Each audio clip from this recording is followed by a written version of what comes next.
Well, we don't really title these. It's just my and Bale's reaction to anime that we watch. And nerd shit, but also mostly anime, apparently. Yeah, we're the true anime podcast now, so up yours, trash taste. We need a fucking name, dude. We need a name for this, man.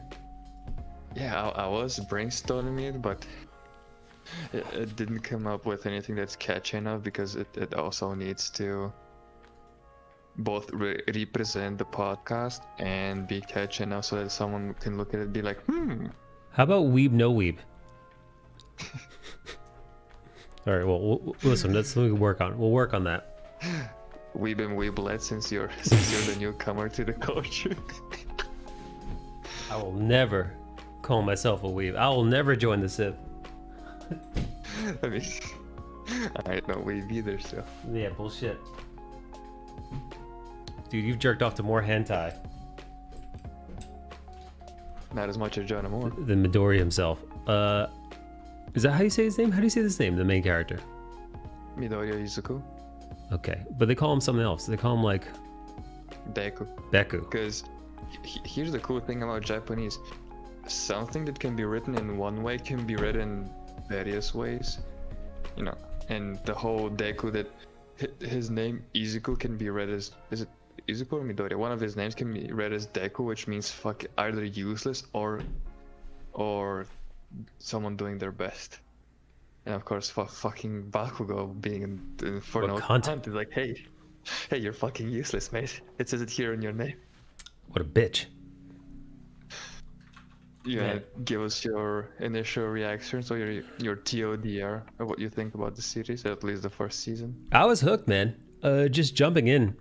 You know me, man. I love all things superhero, and I was a little like uncertain because I wasn't sure how the Japanese would handle superheroes. You know, since I'm so used to Western style comic books, and I know, right? So like I wasn't sure, but luckily for me, America and just the West in general has been fucking up superheroes so badly overall. You know, for every awesome MCU movie or awesome like TV show, like for every season 1 of Daredevil, you get, well, Batman v Superman or like Captain Marvel or Suicide Squad. Yeah, for every excellent piece of Western cinema or animation, you get like a steaming fistful of shit, which is just unwatchable garbage. You know, you get Supergirl, Batwoman. So, and that's my bar was set low. My bar was low. And that's real low. And that's without throwing in, the readables, the. Oh no, we're not even comics. talking about actual comic book. I've stopped reading modern comic books in like the last 5 years ago. I decided no more. I could do this no longer, man. They're you can only watch them butcher characters that you beloved characters for so long before you're just like, this is horrible, man. It's like I'm watching that it's like I'm watching a snuff film or something. It's like, this isn't enjoyable, dude. I don't want to see my loved ones get hurt over and over and over again. Hello, KG. Yeah. You can only say, look at how they've massacred my boy so many times in a single month. Yeah, man. For years on end. You can't watch that over and over and over and over and over and over again, you know? Them fucking up Spider-Man, you know? Or like, hey, what if Spider-Man was a billionaire? You know, what if Spider-Man, was this or that? You know, the best Spider-Man story that's been out in the last, 10 years was a story with Superior Spider-Man, which actually had nothing to do with Spider-Man whatsoever. It was Doc Ock as Spider-Man. I know, right? Right? So it's like, what the fuck are we doing? The best Spider-Man story isn't even about Peter Parker. Right? And the second best one, on film, Spider-Verse. All right, I will say, the Spider-Man PlayStation 4, the original, the Miles Morales, was maybe my favorite Spider-Man. What's up, Rango? My favorite Spider-Man story of all time. I feel like it was pitch perfect, man. I can't recommend that game enough. The game, it reads as well as a comic book or a movie. It hits it all. It hits the... Anyway, we're going off topic. American comics have been very disappointing, to summarize. Whereas this show is not. Show has not been disappointing. Anybody in the chat, have you guys checked out this series, My Hero Academia Season 1? We're only using Season 1 today. Because very enjoyable, man. I had no problem going through it. I ran out of time this week, which is why today's stream is a little bit late. You guys, I was catching up. I was catching up on the series. I've been churning out YouTube videos every day for the last coming up on 3 weeks, maybe something like that. So I've been focused on getting all that You've together. been plugging along. Yeah. Yeah, I thought- there's. What's up? Yeah, go on. No, go on. Yeah, I was gonna continue on topic. Like, American comics just keep fucking up the thing they created. Meanwhile, there's this one Japanese dude who writes and draws, and he like, I'm gonna mix the X-Men and Superman. I'm going to shit all over you. It's so fucking good, dude. I had so much fun. I usually don't rewatch anime, and since we're doing the podcast, I tend to rewatch shit now. I had so much fun rewatching this first season. I almost rewatched it again today while I was doing the screenshots. It's so fucking. It holds up. This is to harken to. Yeah, this is to harken to Zach's point that modern American comics don't make you feel good. You either feel or you feel terrible after reading them. But this made me feel so fucking good and hyped and entertained that I was like, dude, just inject it into my veins, my dude. You really do get hyped for the show. I was getting hyped. I was getting pumped. Which is like, honestly, when you're watching a superhero film, you're meant to root for the good guys. You're meant to, when the good guy pulls a win from the clutches of defeat, you're supposed to you feel like you're supposed to feel like you're going to get up out of your seat and clap, you're going to raise your fist to the air, right? Which isn't what we usually get these days with modern American comic books. And no, sometimes, not all, can't shove it all down the, toilet. Yeah, there are some flashes in the pan, but consistently good. It's so fucking hard in modern comics. I don't know why. I don't know what happened. Yeah, I think that I was really, really impressed with was the fucking soundtrack. Dude, how fucking good is the opening? I'll be honest. I'm gonna be honest with you, man. In order to cram this in enough time, I had to skip the opening. I skipped the teaser opening, or like the recap, the intro, and the outro. I had to fast forward. I mean, didn't you listen to the I laugh at the part, opening song like the? Hold on. I laugh at the part where the hero said to the kid, "Eat this hair." Dude, he didn't say he didn't say eat my hair. He said you need to eat some of my DNA. Is what he told him. Yeah. And us being us is like, well, it's either a fucking mouthful of cum or it's this strand of hair. So yeah, dude. Let me see if I could find that. I think that's episode 3 during his training. Once he finally gets beefy. Now that's a screenshot I took that you didn't take. I took a screenshot of his fucking abs. But hang on, let's not get too ahead of ourselves. I'm trying to find the moment where he's like, it's 4, I think. Is it episode 4? Let's see. It's episode 4 because that's the episode where he sends him to school for the test.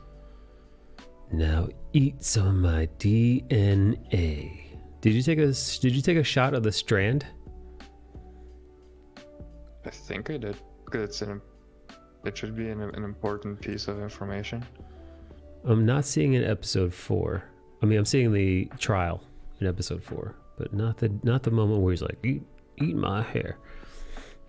You know what? I don't think. Where we go? No, it was episode 3. Here you go. You got it. Yeah, there it is. Now eat some of my DNA. Maria, what's a Dobby simp? Also, Maria, you're a fucking giant Latin weeb. Have you watched this show? Have you watched My Hero Academia? Because we just watched season 1. The first time he activated One for All was probably one of the best scenes. An excellent fucking scene, dude. And again, I've only watched this first season, so I can't dive into what it comes to. And also, Also, I can't stress enough. Please don't spoil it. I don't mind spoilers so much, but if anybody's watching this YouTube video, like I want this video to like be for people who also haven't watched or want to cram or rewatch the first season. So I don't want to spoil anybody who hasn't seen it. Never mind. Maria, like always, is spoiling shit that's like 3 seasons ahead. Maria. He doesn't appear in this season though. There's no way for you to know who that character is. Maria's going fucking on timeout, dude. Won't be the first time. Maria. No spoiler talk. Maria's the worst with spoilers. Every time she's like, yeah, but what about when fucking so-and-so fucking dies or whatever? Like, yeah, what about that last chapter that came last week in the fucking manga? mm-hmm. All right. Poor Maria. Let's see. I laugh at the part when the hero said to the kid, eat this hair. Me too. There is some very... Dude, you know, that's one thing that took me by surprise with this series. It's so funny. I know, right? It has such good humor timing. Even in like the tightest of scenes, and you have this quick little gag that breaks up the tension. It is so fucking good. And you know, when it comes to like pure ridiculousness, it's fucking top notch. I mean, this is also a series written for Shonen Jump, so this is aimed at young teenagers, at young kids. Right. Yeah. You know what, dude? When did this come? Do you know when this show came out? When it aired for the first time? 2016. Because it feels older than that. Really? It feels like it feels like early 2000s vibe from it for some reason. That's the kind of vibe I get from it. Versus like the way it compares to Attack on Titan, even the animation, right? The way it like. Oh, I mean, it's different studios. So like the style is like slightly different, but it seems like an older style anime, like not like 90s. There's this fine like, you know. art. Yeah, there's this fine art of adapting a manga style, because you have the studio's touch of how they adapt, and then you have the manga's art, which, you know, if you don't go and use that art, then what the fuck are you doing? It's like a whole different thing. And you can tell that, you know, this book or this show is heavily inspired by American comics. Oh yeah, big time. Big time. I mean, the main hero, whose name, what the fuck is his name again? Midoriya Izuku. You can call him Deku. Everyone's gonna know who Deku is. I keep wanting to call him Midori, like Midori Sours. Whatever works. There's something adorable about him, and he doesn't annoy me, man. Dude, the main hero in Demon Slayer annoys the shit out of me, man. I don't know what it is about that kid. It just bothers me. It's how thick-headed he is. Yeah, man. You mean all the crying Midoriya doesn't annoy? Oh no, Midori is a fucking crybaby, and I can't stand it. Not all. Sometimes I get it. Sometimes I'm like, okay. Oh yeah. Sometimes it's warranted, but sometimes like, okay, you fucking drama queen. Right, but even their version of Superman at one point is like, dude, kid, stop crying. Like, yeah, he's like, we gotta fix those leaky eyes of yours. It's like, stop fucking crying. He's like, stop crying, kid. But yeah, no. So like, of all the Shonen Jumps TV shows, or the Shonen TV shows that I've watched so far, which actually are the last set, man. So Demon Slayer, Attack on Titan, this one. These are all Shonen shows, correct? Yeah, like most anime that we are going to watch. Yeah, are shonen. I was expecting when I saw that this was a shonen, and like right in the intro in the subtitles, it's like, and this is a shonen, you know. I was like, oh fuck, here we go, dude, here we go. Because like I said, so much of Demon Slayer I found so annoying. I was like Attack on Titan, like I could get the first few seasons of Eren just like screaming in his head. Like it took me some getting used to, but I got used to it. I'm gonna kill all the Titans. Hearing Right. that 10 times per episode. I'm gonna kill them all. You know, just like fucking, just like all the screaming. Either he was screaming or completely like sad, forlorn. Those are the only two errands you got. You know, completely depressed, or yelling in a bloodthirsty rage. I get used to it, but here actually was not. This is the least annoyed I've ever been, and I'm thinking maybe I'm finally acclimating to anime. That like I'm finally like understanding the quirks of anime style storytelling.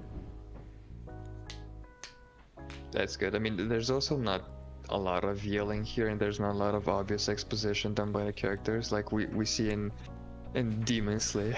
Demon Slayer, man, that fucking kid will say a whole novella in his head before he moves. It's a fucking. I have not seen Goblin Slayer yet, but I'm down to watch that. Tanjiro is too soft. Tanjiro is a soft boy. So soft. Tanjiro is too good of a boy. Actually, the Mac of Demon Slayer didn't bother me much. But that yellow-haired kid, oh my god, dude, oh my god, I completely, I put French fry hair kid, I put him out of my mind because he was so fucking annoying, man. You're right, dude. Despite Eren Yeager screaming, despite Tanjiro's like fucking like endless narration, despite any annoyances that might happen in this show, which are like few and far between, I'm really not that annoyed at all with the show. I like actually the cheesiness of the show. I was fully on board for it. Never even took me out of the series.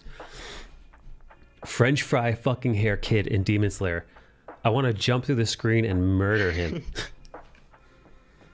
It's so bad. His fucking whining is it's better when you read the manga because you know you don't have that fucking whiny voice. You have a person screeching in your head, screaming. but Jesus Christ. And guess what? I listen to the Japanese. Listen here. You guys might be very upset with me, but I almost exclusively watch these shows dubbed, so I can sketch while I watch. But I listened. You know, I've listened to both. There were a couple episodes of Demon Slayer where I listened to the Japanese voices, and I found out some voices are better than others. Some voices are worse than others. But the French fry hair kid is as fucking annoying in Japanese as he is in English. Yeah, they fucking casted the proper person to voice a fucking whiny little bit.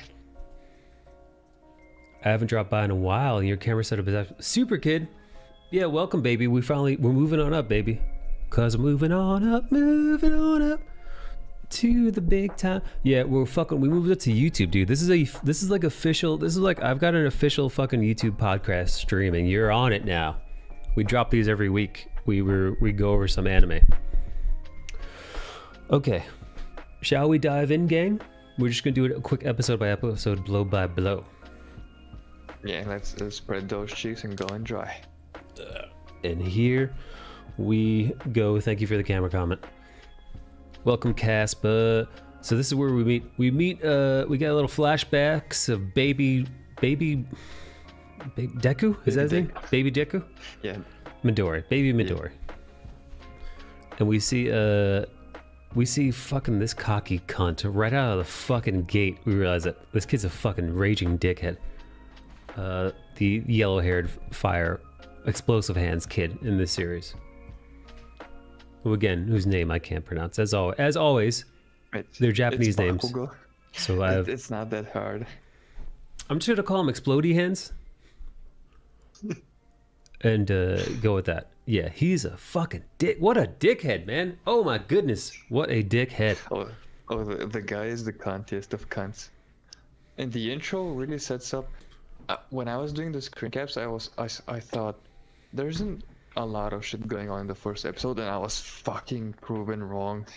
There's a lot of shit that happens in the first episode. In the first 2 minutes, you are introduced to the entire world of My Hero Academia, and to the start of it, Midori's like, yeah, there's inequality, and I'm in the 20% minority that doesn't have a quirk. That's not a mutant. The exposition was not that bad.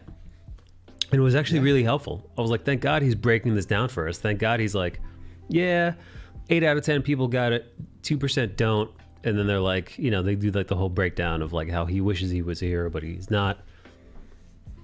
He's Eren Yeager. Fucking Bakugo is fucking Eren Yeager with yellow spiky hair. Yeah, Oh, that's fucking. that's right. That's fucking hilarious.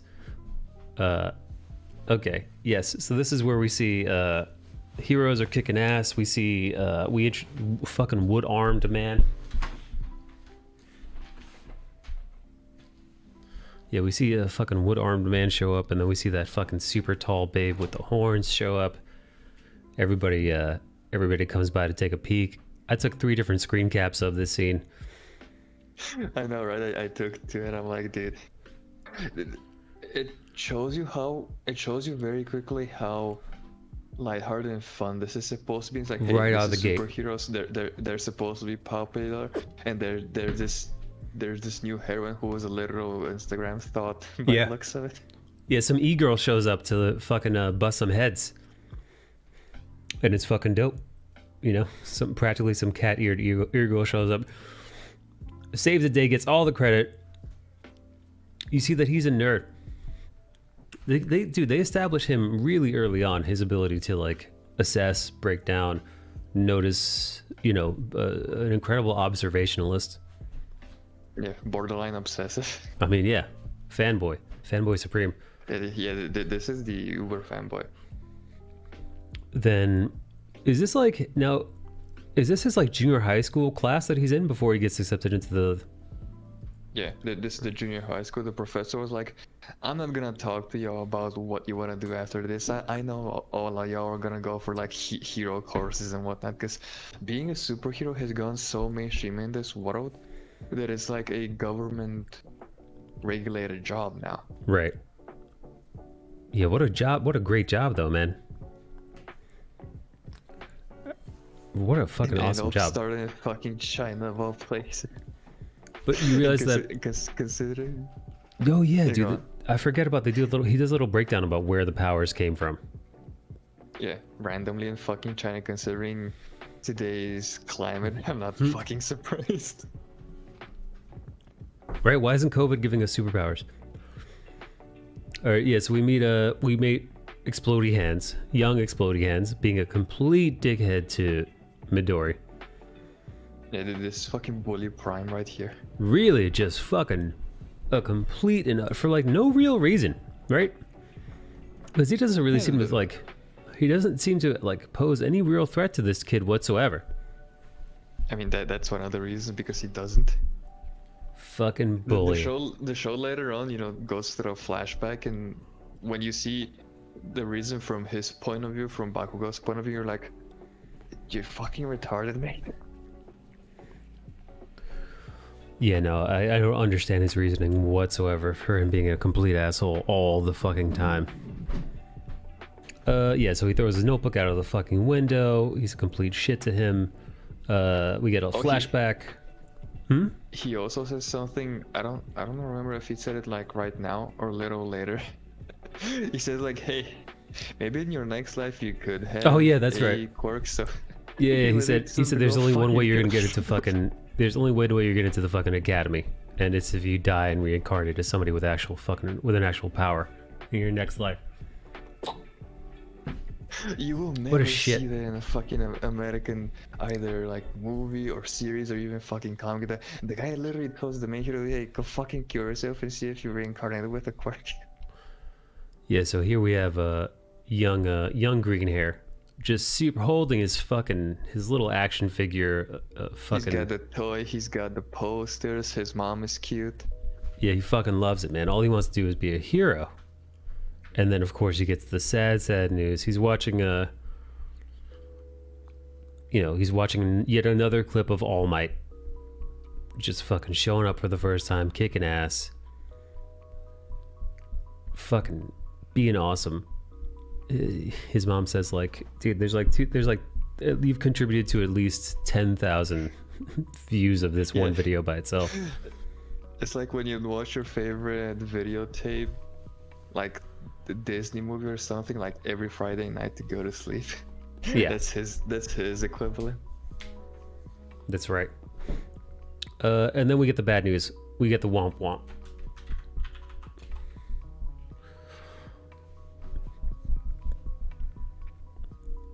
The doctor's like, Yeah, yo, just yo, you ain't gonna have a quirk, baby.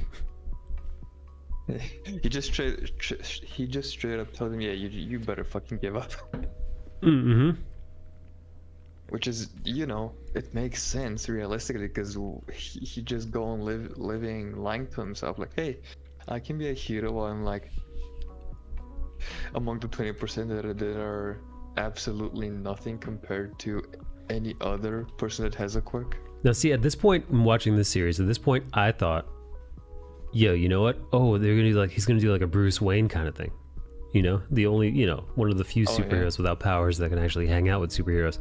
I was like, oh shit, maybe this kid's parents are gonna fucking die. Maybe he's gonna become like a like a Dark Knight of sorts. But obviously that wasn't the case. They went a little different route. They went a different route with it, as we see in these next few scenes. He's getting DP'd by this tentacle monster. No, this slime monster. But you know, who's counting in hentai? So as his orifices are being fucking filled to the brim by this green slime cat, we see All Might himself show up, saving the fucking day. This is a great fucking exchange. Midori, flabbergasted, taken, you know, beside himself with the shock and awe of seeing the greatest hero of all fucking time. Yeah, of all people to fucking save this, it's right? Fucking idol. Yeah, no, like the idol of idols, like literally Superman. Literally Superman, the symbol of peace. Yes. So he fucking decides to jump and hold on to this dude's cargo pants. Like a complete lunatic, man. Oh, then we catch this. Good catch. We catch the blood dripping out of the side of his face, so we realize something's off. Something ain't quite right in this scene. Funniest is when he was like, can you sign my book? And All Might's like, I already did it. Yeah, that's right. He really did already fucking do it. He signed across 2 pages too. I caught that. Fucking double page spread. And yeah, man. I think I guess it ends there. Because next they're on that fucking rooftop. The very first episode introduces so bloody much in just one episode. This is like, it shows you the world, it shows you the protagonist, his motivations, his dream, his fucking idol, his fucking bully. Yeah, boom, boom, boom, boom, boom, boom, boom, boom, boom, boom. Yeah, the show starts quick. I thought he was going to be a lawyer when he's going to be an adult, right? Yeah, like, I wonder, what do non-superhero people do in this world? This caught me by surprise. This, like, once the steam cleared and we got this fucking reveal, episode 2. Oh yeah, same. I was fucking like, my jaw was wide open. Yeah, you were like, what the fuck? What the fuck? What is this? Because he looks like a monster. He just looks so strange. Yeah, and this is something that gets mentioned a lot in the series and even in the manga, and you can notice that All Might is drawn differently. Yeah. Especially in his like superhero form.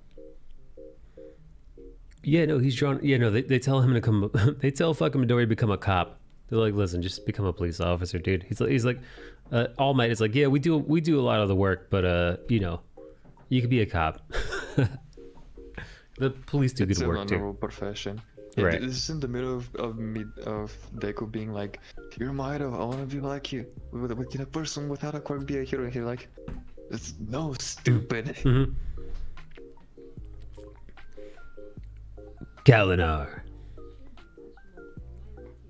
What are you talking about with your lurking? What? Hey, listen, 2 months, I'll take it. Thank you for your 2-month subscription on Twitch. Thank you, Kalinar. All Might also goes into a very nice speech here on the rooftop where he goes, hey, pros risk their lives, and even though we have like superpowers and whatnot, still a huge fucking risk, and if you don't have any superpower, you'd probably die day one. Yeah, no, this is weird, man. His teeth, his strange eyes, it's all very freaky looking when he shows up. Wait, then we realized that he dropped mid-flight. He dropped the soda bottles full of slime. I think I did catch a screenshot. He also explains why he's like this, why he can't keep up a superhero form. Yeah. Yeah, there it is. This is where we get the breakdown of what happened to him. And I like that he's just open and honest with his powers, man. He's fucked up. He only gets to be Superman 3 hours a day. He's exposed to it, so might as well explain it. And this is good in a way that, because if he were just Superman, you know, as is, which he pretty much is. He is already OP as shit, so. Again, the reason why you can't always, the reason why it's so difficult to write a Superman story is because, yeah, because if, you know, it's got to be kryptonite, or it's got to be like some giant, you know, planet breaking threat. So you lose a lot of nuance, you know? Yeah, when it comes to physicalities, that honestly shouldn't even be a point when it comes to heroes or characters with like superhuman strength. From what I know, and you know, the trait I have here, like the best Superman stories are about his humanity and his character, and not his physical abilities. Right. Yeah, Flex Tape can't fix that. Nope, not this. He apparently lost his stomach entirely, which is probably why he's so skinny. Fucker probably can't eat. Yeah. So one of the biggest difficulties and one of the biggest hurdles in writing or creating a Superman story is he's too fucking powerful. So this solves all of that, right? He's on a ticking clock, right? He could be Superman, essentially, their version of it, All Might, for 3 hours a day, and even less once he gets a little, you know, as he gets weaker and weaker. He's like the initial Spawn, where, you know, he had a limit, and if he reached that limit, you know, he'd fucking forfeit his soul or whatever the plot point was, but he doesn't get to just willy-nilly do everything. Yeah, this is when he realized that he dropped the slime, and there's trouble ahead. We flash back to Slime Man. Slime Man has got fucking explodey hands. Bakugo, is that his name? Yeah. Bakugo in his clutches. Bakugo barely being able to hold on, trying to fight for breath. We see Woodman kind of can't really do much because none of the heroes there can do anything because the guy's fucking liquid. The villain that has like deep throating Bakugo, he's liquid. Like, what the fuck do you do to someone who's liquid? Right? Yeah, he's liquid, and Bakugo's powers are setting everything around him fucking on fire.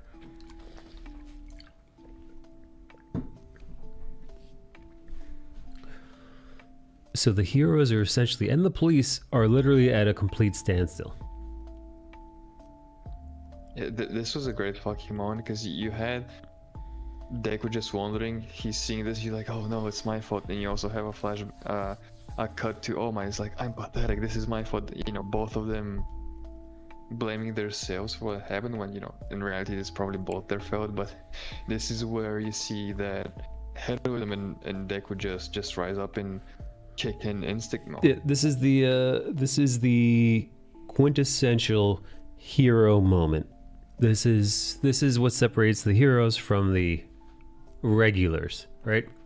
Knowing that for all intents and purposes, you must do something in order to protect someone's life, and there's almost a certainty that you're most likely going to die if you do, but you don't hesitate because you're a hero, and being a hero includes sacrifice. You know, you see that in Captain America, the first Avenger, when he's training and there's a perceived live grenade that goes off, and without any hesitation, not in his Captain America form, but in his weak form, Cap, or, you know, he jumps on top of the fucking he jumps on top of the nade in order to save his fellow soldiers. Now it turns out the nade was fake, never goes off, but where all the other soldiers fled, Captain America, Steve Rogers, weak, frail, anemic Steve Rogers, who's like 5'2", jumps on the grenade. This is his moment, right? he runs headlong. He runs headlong And it's to face off against a fucking an unbeatable foe. yeah, even Bakugo, who has this flashy and strong power, he's fucking useless against him. Mm-hmm. He just And the fucking score throws his here book back at helps him. so the score here helps so much because when you get that heroic soundtrack kicking just as he rushes in, it gets so much more hyped up. And during the run, Midoriya remembers one of his books because, you know, he goes along analyzing everything, and so some of the moves he pulls off are like, hey, I've analyzed this, I've seen heroes do this, and he just does it by reflex. Right. His feet just move on their own. Then All Might kind of comes to, still already steaming, shows up, bleeding and steaming, fucking punches Slime Daddy, punches him into oblivion, punches him so hard, fucking changes the weather, literally makes it start raining. He literally makes it rain, he hits so hard. Yada yada yada. We see fucking we seen Bakugo decide to yell at Midori. So fuck used to be like, you didn't need to save me. And he's like that. Yeah. I mean, I didn't have control over myself. I just ran towards you, you fucking dummy. Right? Oh, and this is also parts where I have problems with the translation because in the sub, when Bakugo asks him what the fuck are you doing here, he's like, well, you look like you were asking for help. And in the dub he says something about I didn't want anyone to lose their life or something like that. I'm like, okay, you're saying, you know, you're essentially saying the same thing, but the way you say it actually matters here because there's the similar backstory between Bakugo and Deku that gets almost referenced in that scene. Yeah. Fucking an old All Might shows up and then immediately turns into, I don't know what I want to call this version of All Might. No might. No Might. There you go. Turns into No Might. Creepy No Might. Mona, have you seen this show? And of course this one starts crying. I mean, he tells him the thing that he's been wanting to hear ever since he was 4 years old. Yeah, but you could act He like a was- fucking man though. God damn it, dude. I mean, he's fucking 15 here. I know, Jesus, man. Yes, Jesus. But But he shows up to tell him that you're a hero, and you can become a hero. And you're a hero, goes into Harry. he goes into his drama queen mode. Yeah, no. He really does though. He's like, hey, he's like, you know what, dude? Everybody, superheroes, police officers, civilians, even yours truly, was literally just standing there watching this fucking kid be strangled in slime right in front of our fucking eyes. And the only person who jumped into action without any, hesitation was this fucking kid without a single power. Inspirational. Which is, dude, So that's fucking it, good. man. Dude, that's the Spider-Man move. That's the Captain and America it's move. That's the heroism. Superman move. Like, that's it. Like, that's heroism, man. It's so simple and well executed. It doesn't have to be something convoluted and you to show off your 5-head and stupid high IQ. It's heroism is so No subverting simple. expectations. He did the most the heroic only thing that a person could do, which is risk your life to save an innocent life. To put yourself in the line of danger to save someone who can't. You could say the only expectations subverted were, All Might having this No Might form. Mm-hmm. Yeah, right. Yeah. No, so in this scene, I give him the crying pass. I give him the crybaby pass. Oh yeah, because emotionally it hits hard. Yeah, because you realize, Imagine. this is his dream. And now his And I'm hero, not the even- hero of all heroes, just told him that you're a hero, baby. Yeah, even his mom couldn't support him. She just started crying, saying, I'm sorry. And he's like, that's not what I wanted you to say, Mom. And his idol, like you said, the hero of heroes, shows him. He's like, "You're a hero. You can become a hero." Yeah. I'm gonna give you my fucking power, baby. You fucking crybaby. Buckle up and get ready to swallow some of my DNA. It's powers time. I'm giving you my powers. And then he goes fucking into loses one of his mind. character trait. He goes full He has neurotic. this fucking character trait that since he's a Uber nerd, he just goes into full Reddit mode out loud. Yeah, he's like, I don't know what the Like, fuck you're talking about. Like, this is not a thing that happens. He rambles so fucking much in similar situations.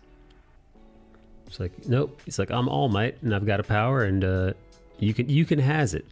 It's transferable. But you got to train, baby. Yeah. I even like the training. The Rocky training Mon- makes sense.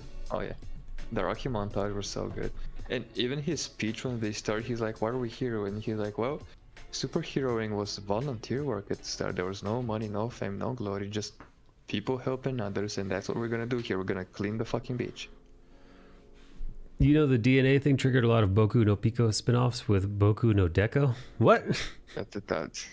I'm not surprised. What is that? What's Rango just say? Translate weeb for me. Boku no Pico.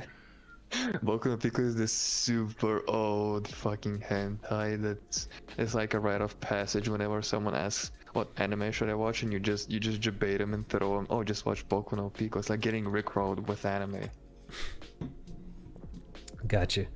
Thank you, Rango. Yeah, anyway, dude, this is where you actually get to see All Might's kind of like, he's got a sense of humor. He's got a great sense of right and wrong. And he's fallible and learning to be a teacher. It's really great, the interaction between these two. Yeah, and the way you make a character Hey, who Link. is physically super strong by having his character grow, and this is his, part of this story is also his character growth as a mentor. Yeah. And I fucking love how he keeps snapping pictures. He of fucking Midoriya took a while picture of he's him fucking crying, dude, on the ground. Fucking. No, but this Fucking is a great breakdown. He's like, here, move this fucking fridge, move this like several 100-pound fridge with me, who apparently also weighs 600 pounds, on top of it. Move this. He's like, well, this is fucking day one. I can't be doing like 500-pound deadlifts on day one. Why is his phone pink? Because he's fucking All Might, dude. His phone he could have a Barbie phone, and he's fucking All Might. Yeah, dude. Dude, the character is so quirky and funny. Like, I don't know, man. It's very endearing, dude. He's a very lovable character, All Might. Yeah. He's kind of like, This is dude, he reminds me a something little that bit of the Tick for some reason, but smarter. I know. I mean, the Tick was like the same gullible, super Yeah. strong bastard, and All Might is similar. Yeah, it's like the Tick is fucking retarded, but like kind and endearing. But like he's like the Tick, endearing but without the complete retardation, you know. But like he's not like all like, because even Captain America and Superman, they're kind of like these like monoliths. They're like gods, you know. Yeah, and a bit uptight, and Yeah, they're stoic, really- it's truth and it's fucking justice and it's right over wrong, and you do the right thing, and then all right, on to the next thing. I've got more work to be done. There's there's not a lot of lightheartedness with Superman or Captain America, where it's like, but like All Might does have like this kind of like fucking sense of humor, and it makes him more endearing. He's makes him also kinder. been facing the media for all of this time, so he's even more human. Yeah, And there's more this is humanity to him. something- This is something I don't know why American media and specifically comics don't do. They don't go for mass appeal, because when you look at these first 3 episodes, it's aimed to be as massively appealing to as many people as possible. It works, man. It works. What's up, Evo? Evo, are you familiar with the series? Oh yeah, we get a review of The Task. The task at hand is fucking move all this trash. Fucking clean up this fucking entire beach. You have less than a year to clean this entire fucking beach of all the trash by yourself. And then he gives him essentially his workout and diet plan. Yeah, he fucking schedules everything. Yeah, like a true nutritionist. He gives him the old Beachbody Papers, fitness tracker, nutrition breakdown. And then yeah. Fucking, they could go so much into it. He spaz out in class and starts talking out loud about how he's just going to train in order to get into the UA Academy. Right. Because also, in case you didn't know this or you haven't watched and you're just watching this, all of this is because fucking All Might's power. What do they call All Might's power? One for all. Yes, the one for all. It's so powerful that a frail body would just pretty much fucking explode if it accessed just a tiny sliver of the one for all, the All Might's power. Just Yeah, a little. If you're not physically prepared, you can't even house it, let alone use it. Yeah, you use it, as we'll see, it'll fuck you up, and if just to have it in you, it's gonna fuck you up and tear you apart if you're not conditioned for it. Look at this guy's outfit, man. Look at these threads, dude. That's the other thing. All Might's got quite the sense of style. I know, right? Is he riding a scooter? Yeah. Well, while Midoriya was running with a fucking safe on his shoulder, he's just riding his scooter. Yeah, this is a great scene. He finishes the fucking beach. He finishes all the trash. He cleans up all the trash, and then All Might's like, "Look at you, you're a fucking bitch. Look at you, and now you're fucking cut out of iron, baby. Now eat my fucking DNA." Here, I actually got a picture of it. He's like, "Now look at you. Look at these fucking abs." It makes me want to go to the beach and start picking up trash, Bale. Yeah, I know, right? Midoriya was working so hard, he overdid it, and then when he finished more than he was tasked with. And fucking All Might's like, yo, you wanna see pre and post? Right. Like a fucking fitness challenge. This is you day one, crying like a little bitch. Then we get a Senior Dickhead shows up, as pissy as in about the same mood he's always in, which is angry. Fucking mean mugging all the time. Okay, Midori's first interaction with a member of the opposite gender. With a lady. A lady. Yeah, no, loses his fucking mind. Meets a little cutie poo outside of the facilities. I've heard of it, but I've never seen it. Evo, very enjoyable. I think Evo hates anime. Evo, I think, dude, How dare you, Evo? I think you'd enjoy this one, man. Evo can't handle the screaming and lots of exposition, which, again, can't recommend Demon Slayer for that, for those two reasons. Can recommend this. This is good. This is good. I fucking love this screenshot. He's like, I talked to a girl. Well, you fucking did, you fucking Peter. you just mumbled. Excellent. Then we meet a DJ Hero. He does a little breakdown. Does a little breakdown of what's going to happen in this test. And then I love the... you didn't take the screen cap of it, but fucking what's his face? The super nerdy dude. No, Ida. Ida is like, wait, you said there were 3, but the printout says there are 4. Like, what the fuck is this? Are you fucking up? This is a establishment. You should not be fucking up. Yeah. He's so fucking uptight. Yeah, and then we get the... At one point, we get the voiceover. Commercial. Well, we get the voiceover of All Might and be like, "Now use the power. Clench your butt cheeks." At least in the English dub. I don't know what it says in the Japanese sub, but in the same. In the English dub, he's like, "Now clench your butt cheeks." It says it at least twice. Yeah. It's like when you want to use the power, you just clench your butt cheeks and scream from the bottom of your heart. Listen, it's the only way you go fucking superpower, ultra, mega, whatevers. You gotta clench those cheeks, baby. Like Evo in a gay bathroom. Clench those cheeks. Yeah, so... Well done, Zero. Yeah, so this is the episode where it all goes down, baby. This is where shit kicks into high gear. Yeah, man, the fucking test. And we finally see that even though he's got his little quirk now, he got his little superpower, he fucking sucks compared to everybody else. Like, he sucks. He still fucking uses it. He chokes under the pressure. He tried talking to Uraraka and Ida's like, hey, this is the Gillette commercial. Don't bother her, she's trying to focus. And while he's dodging and weaving and freaking out, people are like racking up points and shit. He's like, wait, people have like 30 points, I have 0. Yeah, dude. So essentially everybody completes the fucking test but him.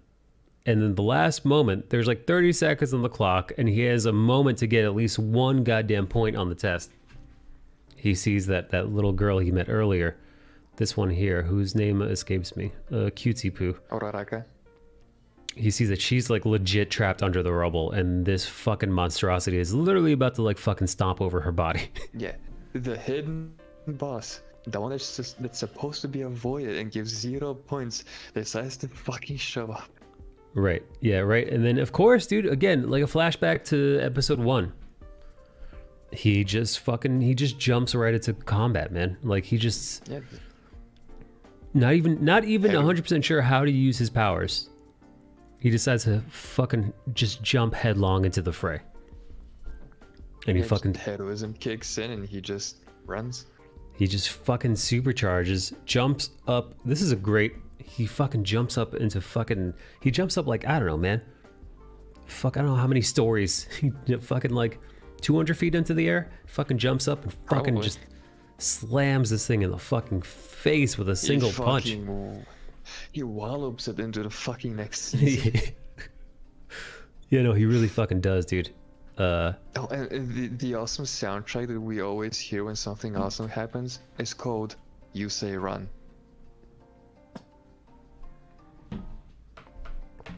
It's so fucking good. It's in my workout playlist. Yeah, no, he beats the shit out of that thing to everybody's surprise. And then this is where I took a freeze frame here as well, because this caught me the fuck off guard. In the audience, you see a little rat man in a shirt and tie. You see what looks like a couch cushion with eyeballs and some skull mask, dude. But like this is comic books. But this over here, these two, I was like, what the fuck am I looking at, dude? And it just showed for a complete split second, man. But I paused that and I was trying to figure out what the fuck I'm looking at. Because at this point we haven't really seen anything weird like that. Oh, yeah, but I enjoy it. I think these are the first weird characters. Yeah, these are this is where the judges are like, looking into the test, and everyone fucking stepping for Deku, like, oh, we see heroism, and you see All Might being all fucking smug. Yeah, dude. Yeah, no. Jerry dressed up. Is Jerry the name of the thing? Oh, this is an awesome scene. He realizes that fucking he's broken all of his limbs, like except for maybe one hand. His legs, his fucking arm. His one arm is okay. Everything else is fucking busted up. And while he was falling down, it was flapping around like it was just a half-filled water balloon. Yeah, dude. Yeah. He actually came up with a very ingenious idea. In order to break his fall, he was gonna punch the ground as he was falling, which I think could have worked. I mean, it would have broken the rest of the bones in his body, but I think he would have lived. It would have worked. It would have busted up his hand, but he wouldn't have landed face first. He would have fucking broken his neck. Yeah. Yeah. Let's see. His gal pal actually managed to suspend the gravity around him, and she's zero grav her powers, so she was able to save his butt. And they work by touch, and the only way she managed to touch him is fucking landing one on him. Yeah, you and I took the same screen cap here. Old lady gives him a little kissy kissy. Old lady. Yeah, I forget her name. the old nurse Recovery lady. girl. Recovery girl. Recovery so old funny. bag. Yeah. Also, there's a point where Ida is looking at him while he's on the ground. People are like talking. Why did he do that? He just fucking risked his life for like 0 points and nothing. Meanwhile, Ida's like, you guys got it fucking wrong. If this weren't a test, he did the most heroic thing out of all of us. He's Yeah. better than all of us combined. It's true. There was only one act of heroism in that whole damn thing, and it was the two of them, Zero Grav and fucking Midori. And then we have him waiting around for his test results, and then we get this lovely little piece of lovely little ad here, where you get a little breakdown. We get a little post game wrap up, where All Might kind of gives him like it's like, hey, you didn't get any fucking points, but this isn't that kind of test. You didn't get any fucking points, but it wasn't just about racking up points. You did an act of heroism. You rescued your fellow student or, compatriot. And those are points, baby. So he got in. Yeah, man. He got in by doing that. And of course he starts crying. Of course he's like, Yeah, of course his he eyes starts. start fucking leaking. Yeah, Omar was like, well, what kind of hero course are we if we don't acknowledge heroism? It's true. And that is, what was that, episode 4. Episode 5, here we come. Oh, we're about to meet Icy Hot. This is a little fun one. After this, All Might and him are brought together again. He, of course, starts freaking out. Yeah, because he tells him, I went to UA to teach because I was looking for a successor. And Midoriya, he's always living under this underdog situation where he's super far behind. He's like, wait, he was gonna choose someone with a quirk who could control their quirk, and instead he chose fucking useless little old me. He's got a point. But, I mean, listen, dude. He does? Listen, man, there is a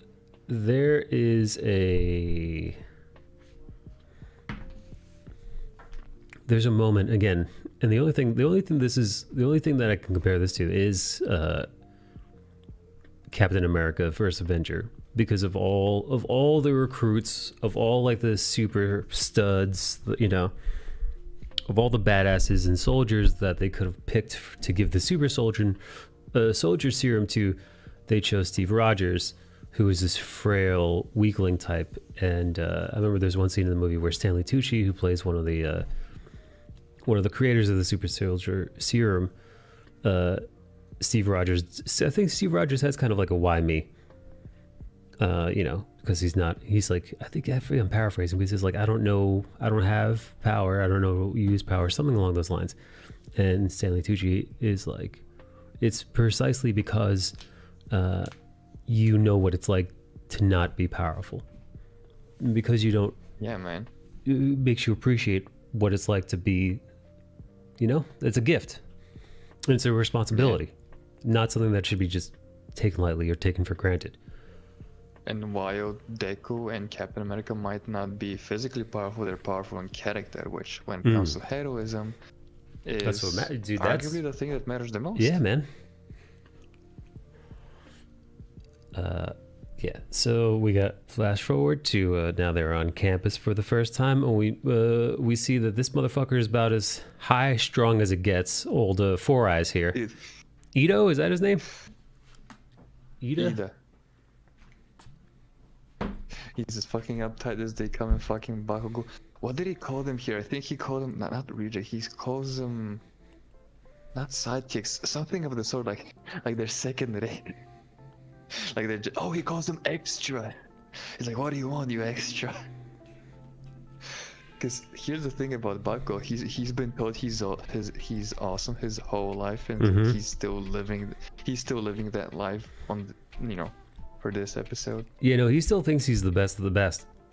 So it's nice to see him kind of put in his place, as we'll be seeing over the next few episodes. And look who it is. It's Cutie Pie. Cutie Pie shows up. Yet another confrontation with fucking Bakugo being a prick. Oh, and when Uraraka shows up, there's another difference that I actually fucking dislike. In the dub, she's like, "Oh, you're the guy with the messy hair and whatnot," and in the sub, it's like, "You're the plain kid with the freckles and curly hair." I don't know how that hair is curly, but you know. And she repeats that, and other characters also call him plain looking throughout the entire series, which is like another like fucking jab at him, because He doesn't look plain to me though. He's like one of the only people with green hair, right? I don't know. I mean, yeah, but you know that's also No, that's a dig. It also, yeah, that's a dig, but it also plays to his character, like how the plainest of plain-looking characters is the most strong of character and the most heroic. Yeah, I hear you. Yeah, so we got Bakugo being a fucking dickhead, constantly yelling at him. Oh, Yeah. it's great here. I didn't take a screenshot after this because Midoriya stands up to him fucking finally, even though he's like crying. He's like, "I'm gonna go there whether you like it or not." What do we have here? Oh, dude, he might be one of my favorite characters. This old Oh, fucking Keanu Reeves. Bloodshot Eyes. Yeah, dude. I love his disposition. Do they ever very explain cool. his little sleeping egg here? Like he just shows up like a fucking caterpillar. Like, do they ever show that? Because he does this. He just shows up in his sleeping bag. I think it is, but I don't recall, you know, specifics. I think it does get mentioned why he's always fucking here and always in a sleeping bag. Because this motherfucker just rolls up. It's not the first time. You turn around and he's just there. Oh yeah. You know, I like this motherfucker's there's- whole style, dude. Yeah, his design, his powers, the fucking BDSM getup he has on his neck is fucking cool. And on day fucking one, he like, you know what? Surprise pop quiz, get the fuck out on the field. Dude, I love he pulls a fast. He's like, all right. He's like, listen, we're testing all your fucking powers right now, and the person who has the least gets gone, baby, goes home. Oh fuck yeah, and Midoriya obviously freaks out because he is fucking useless. Yeah, he's got one power. He doesn't know how to use it without fucking destroying his entire body. And of course, Bakugo shows up, fucking smokes everybody, knocks it out of the park. You know, uses his explosive power to his advantage. And Bakugo, even though he is an infernal cunt, he came first in both tests. Yeah, no, listen, man, he knows his shit. Oh, dude, this is great. This the scene where you realize that he wants him out. Oh yeah, because he cut an entire class a year before, and he's like, if I have an inkling that you have no potential, no talent, I'm kicking you the fuck out. Right, you got no business being here. Harsh. Apparently, this motherfucker's a harsh dude. Takes away Midoriya's powers right as he fucking throws the ball. And he's like, you can't control your powers. I saw what you did. You're a danger. You're a threat. You have no business being a hero. You have no business in this school. Yeah. Which honestly is fair, He's man. right. If you were on the fucking X-Men and there was one X-Men who had a single power, but it was crazy overpowered, and they had zero control over it and can only use it once in battle, well, that's not a teammate. That's a liability. Yeah. Yeah, dude, that's a fucking like a loaded gun. Not even, man. That might backfire if you pull the trigger. You know, It's like you walking around in a gunfire in a shootout while carrying like a nuke on your back. I like that. Yeah. Breaks it down, and then we have him finally control his powers for the first time. Instead of using his entire body, he manages to contain the All Might powers, the One for All, into his little fingy. So as he throws the ball, the very last possible moment, he channels all the powers into his little finger. Now it breaks every fucking bone in that finger, fucks it all up. But Yeah, that finger is fucking good. But the rest of him, A-okay. He was able to fucking control some of his powers, which is pretty fucking good. And I think he he gets it about as far as Bakugo, right? Yeah, he goes as far as Bakugo. Oh, I think he beats him by. I Bakugo. think, yeah, Bakugo had 705.2, and I think he had 705.3, if I remember correctly. Oh fucking hell, he beats him by so little. You know what? Would you mind if I look that up real quick? Because I just want to. Oh, yeah. I'm gonna look that up because I'm almost certain that that's what happened. Was this episode 5?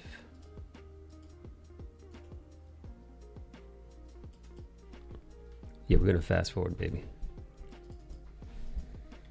Boop boop boop boop. Skipping to the right part.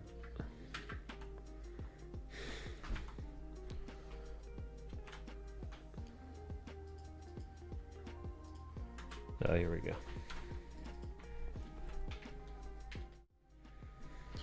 Now, can't show too much without getting in trouble. Boom! All right, now let me just pull back here. Because literally showing any more than like 5 seconds of an anime, YouTube fucking just like locks the shit up, man. YouTube's like, no country can see this. Fucking nobody could ever look at this video. You fucking stole our show. Now, but you got Zero Gravity chick with the Infinity. Yeah, I know she put the ball in Infinity, but come on now. Oh yeah, yep. Here, look, check it out. 705.3, baby.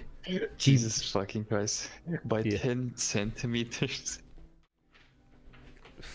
He fucking beat him, dude. He fucking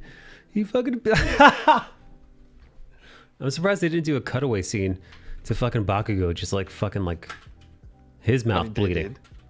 Did they? Let's see. They did. I think it's the next episode or the same episode where Bakugo doesn't know how Midoriya got and he didn't see anything. This is the first time him seeing Deku use any power. Oh yeah, that's right, because he didn't think he used it. He thinks he was cheating or something like that during the test. Yeah, then we have we have All Might just looking on like a proud papa. Yeah, Zero Gravity did do Infinity, so technically she wins. I mean, she also kind of cheated. She just took all the balls away. Like, how does that count as a throw? Yeah, let's see. Yeah, no, we don't get a cutaway. We don't get a cutaway shot of Bakugo in this one. Maybe the next one. Oh, that's the next. Oh yeah, this is how the episode ends. He just throws it. He manages to pull it off. Oh shit! There we go. Yeah, you're right. There it is. Fucking right out of the fucking gate, dog. Right out of the fucking gate. This motherfucker is screaming. Do you remember what he was screaming about? I think he's screaming like, "What? Was he deceiving me this whole time? He was hiding his power.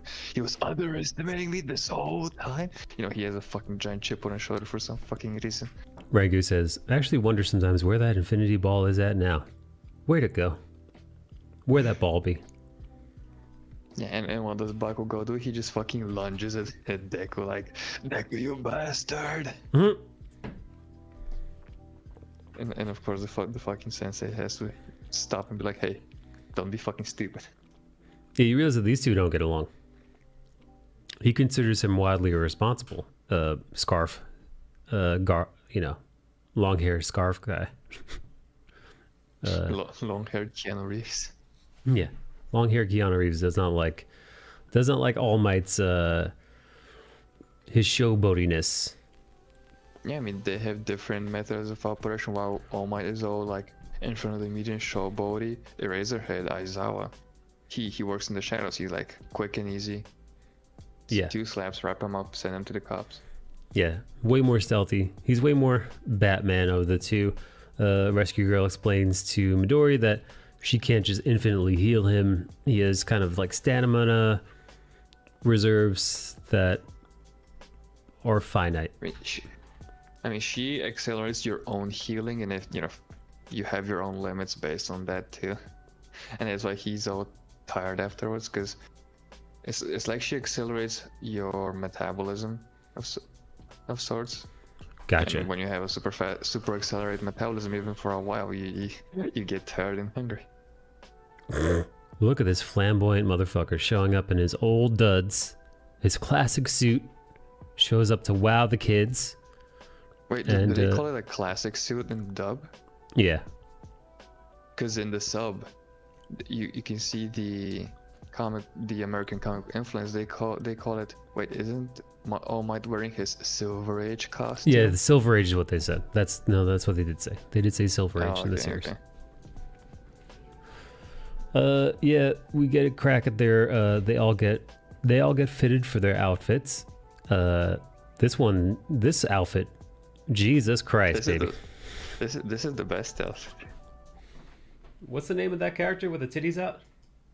Momo. Momo? Which, yeah, Yaoruzu Momo. Momo.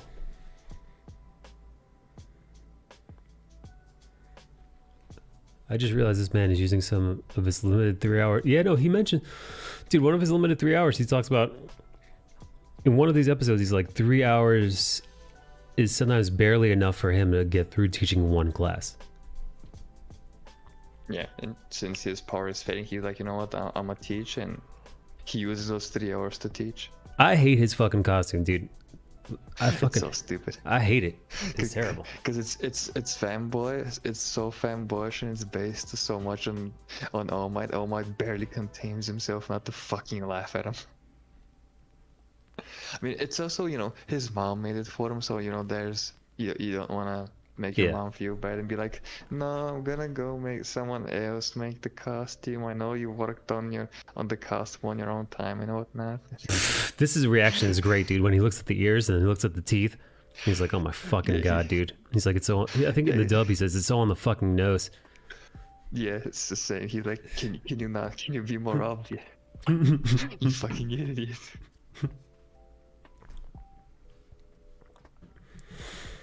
And then we realize it's a mock heroes versus villains. They set them up into teams, and we realize these two are gonna square off. Of course, the first fucking lesson is going to be him fighting Bakugo.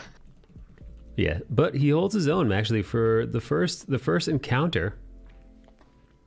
The first encounter, he has memorized all of his moves. So all that studying he did way back in the day before he had any powers whatsoever pays off. Oh yeah, because despite Bakugo being like the cunt supreme, he still considers him a friend. He still thinks he's awesome, and as an awesome person with an awesome quirk, he has studied him.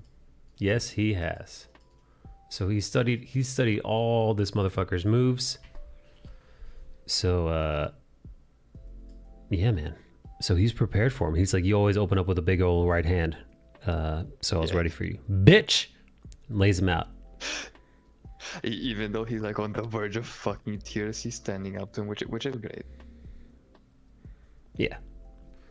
And then on to episode 7.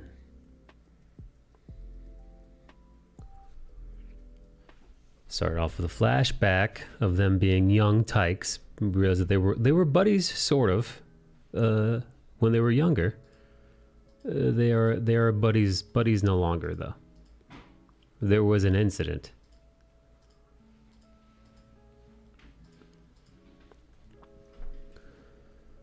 Yeah, for some reason, Deku looks up and still looks up to fucking Bakugo. I don't know how. This is some fucking Stockholm syndrome shit. Right? Yeah, I don't know why he still tries so hard to be his friend. After Maybe essentially all this kid wants is just to fucking beat the shit out of him and like fuck him up, man, embarrass him.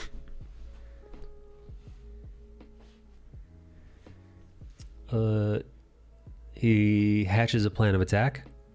He will split off from Zero Grav Girl, somehow either defeat or manage to evade Baku, and then join her at the end to fight Four Eyes there for the bomb. We have this flashback where I know he ends up in the water somehow, but what happens to him? Like, how does he end up? Is he like? Yeah, he slips because they're walking on this tree log that's, like a bridge on a river. Gotcha. And he just fucking slips and falls down. And And because Midoriya walk up to him and be like and ask what any decent human being is gonna do, is like, hey, you okay? You Yeah. hurt? And at that moment, for some twisted fucking reason, Bakugo is like, oh, he's looking down on me. Mm-hmm. Yeah, it's a Th- complete this fucking quirk- mental breakdown. This quirkless, useless fucking retard is looking down on me. Yeah, that's really And- that's really what it takes. That's really all it took. And in the previous screen cap, where he's all wide-eyed, he discovers his quirk, and everyone fucking tells him, "You're awesome. Your quirk is awesome. You're awesome. Your quirk is awesome. You will be a popular hero." He's been fed that shit like ever since he was 4, and now he's 15. So imagine feeding a kid that for over 10 fucking years, what he's gonna become. Jesus. Yeah. What a fucking psychopath. Yeah, so as little Zero Grav shows up to fight Four Eyes here. Old engine legs. She kind of blows her How cover. cool is his design though? I like it.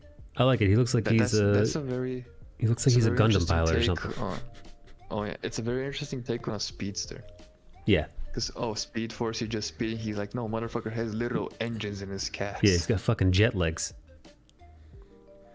And he fucking goes super deep into I'm a villain now. Yeah, Wahaha. Yeah, he And really then hams it Uraraka, up. Of course. Uh And Uraraka, He's like, hey, guess what? I removed all the shit in this room, so you can't Zero Grav anything in here. And he's fucking faster than she is, so she's got really nowhere to go. He's essentially nullified her abilities for the most part.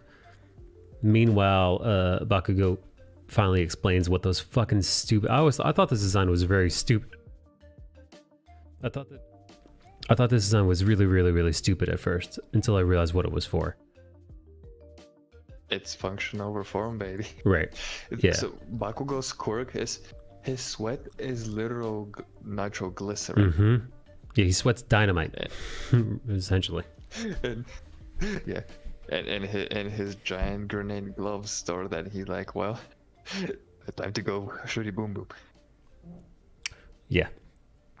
So yeah, the grenades have just been storing his sweat, which is nasty, but all right, I get it. So he fucking is again a complete fucking lunatic, and decides to really let Midori have it all. He's like, I'm going to fucking blow a hole in this goddamn building, and you with it. Really fucking hardcore, man. So much so that fucking All Might is like, yo, what the fuck, dude? He's like, hey, young Bakugo, fucking, you're gonna kill him. He's like, I'm not gonna kill him if he dodges. Right? Which is like, I mean, kind of fair, but also you're fucking using AoE in a fucking tunnel, you retard. Yeah. So, yeah, he does that. He does dodge it, ish. You know? Oh, look, it's Knuckles. Yeah, he dodges it sort of, and then, he manages to do this awesome move where he like flips around in midair, gets behind him, shoots him in the back. And then it's at this point we realize like, oh shit, Midoriya has to use his powers. Right? He can't go powerless in this fight. Oh yeah, because All Might was like, you can no longer use your AoE. And he's like, fuck your AoE, then I'm just gonna square up. That's all right. Also, you can bring back a few screenshots where we had Momo explaining shit. There's a very important detail that everyone needs to know. Mm-hmm. Because while she's explaining he can, they gotta. You see where Mineta's fucking looking. What's this little guy's name? This little guy might be my favorite character. I think he is my favorite character. Mineta, I fucking knew he'd be your favorite character. He's hilarious. Yeah, Mineta. He is horny on Top main tier. personified. He's a fucking pervert, dude. He's a 100% good catch. I didn't even fucking know he was down there, man. Because him being that little, he's right at like pussy. He's at pussy ass height. He's a fucking midget in it, but perfect angle for a fucking nice. And his powers are underbook ridiculous, dude. shot. He just has sticky balls. I mean, for a pervert like him, they kind of fucking make sense. Yeah, he's got sticky ball powers, and if he throws too many sticky balls, he starts to bleed, which is all too on the nose for me. Anyway, so these two decide to go head to head and just run at each other full clip. And at this point, actually, there's a cutaway where All Might is like, "All right, stop!" Like he sees them both charging at each other, full speed. And yeah, he realized that like they're both gonna fucking really just let each other have it. And this is still just a fucking training exercise. Yeah, this is fucking day 2 of school. Yeah. So he like calls a fucking timeout in the middle of this, craziness. And then we realize that, oh shit, hold up, wait a minute. Midori had actually outsmarted old fucking Fire Hands here. Because he didn't punch at him. He used his Allspark, whatever the fuck. With the fucking one above all, whatever the fuck it's called. One for all. He used his power punch ability to fucking destroy the entire top of the building. Just blow a hole through the floor above. Causing all of this debris. AKA, now there's enough debris and shit around for Zero Grav to use her powers. Now there's ammunition. There you go. Again, he of course breaks his bones, as he does. Because of course he does, because he still has no control over his abilities. But they win the round. A solid win, by the way. And of course, What's-His-Face starts screaming again. What's-His-Face starts screaming because he was just been beaten, although he came in first in tryouts. He was fucking beaten by in his opinion, a weak, powerless, useless Midori, hurting his pride. And yeah, fucking old Midori's of course laid the fuck out.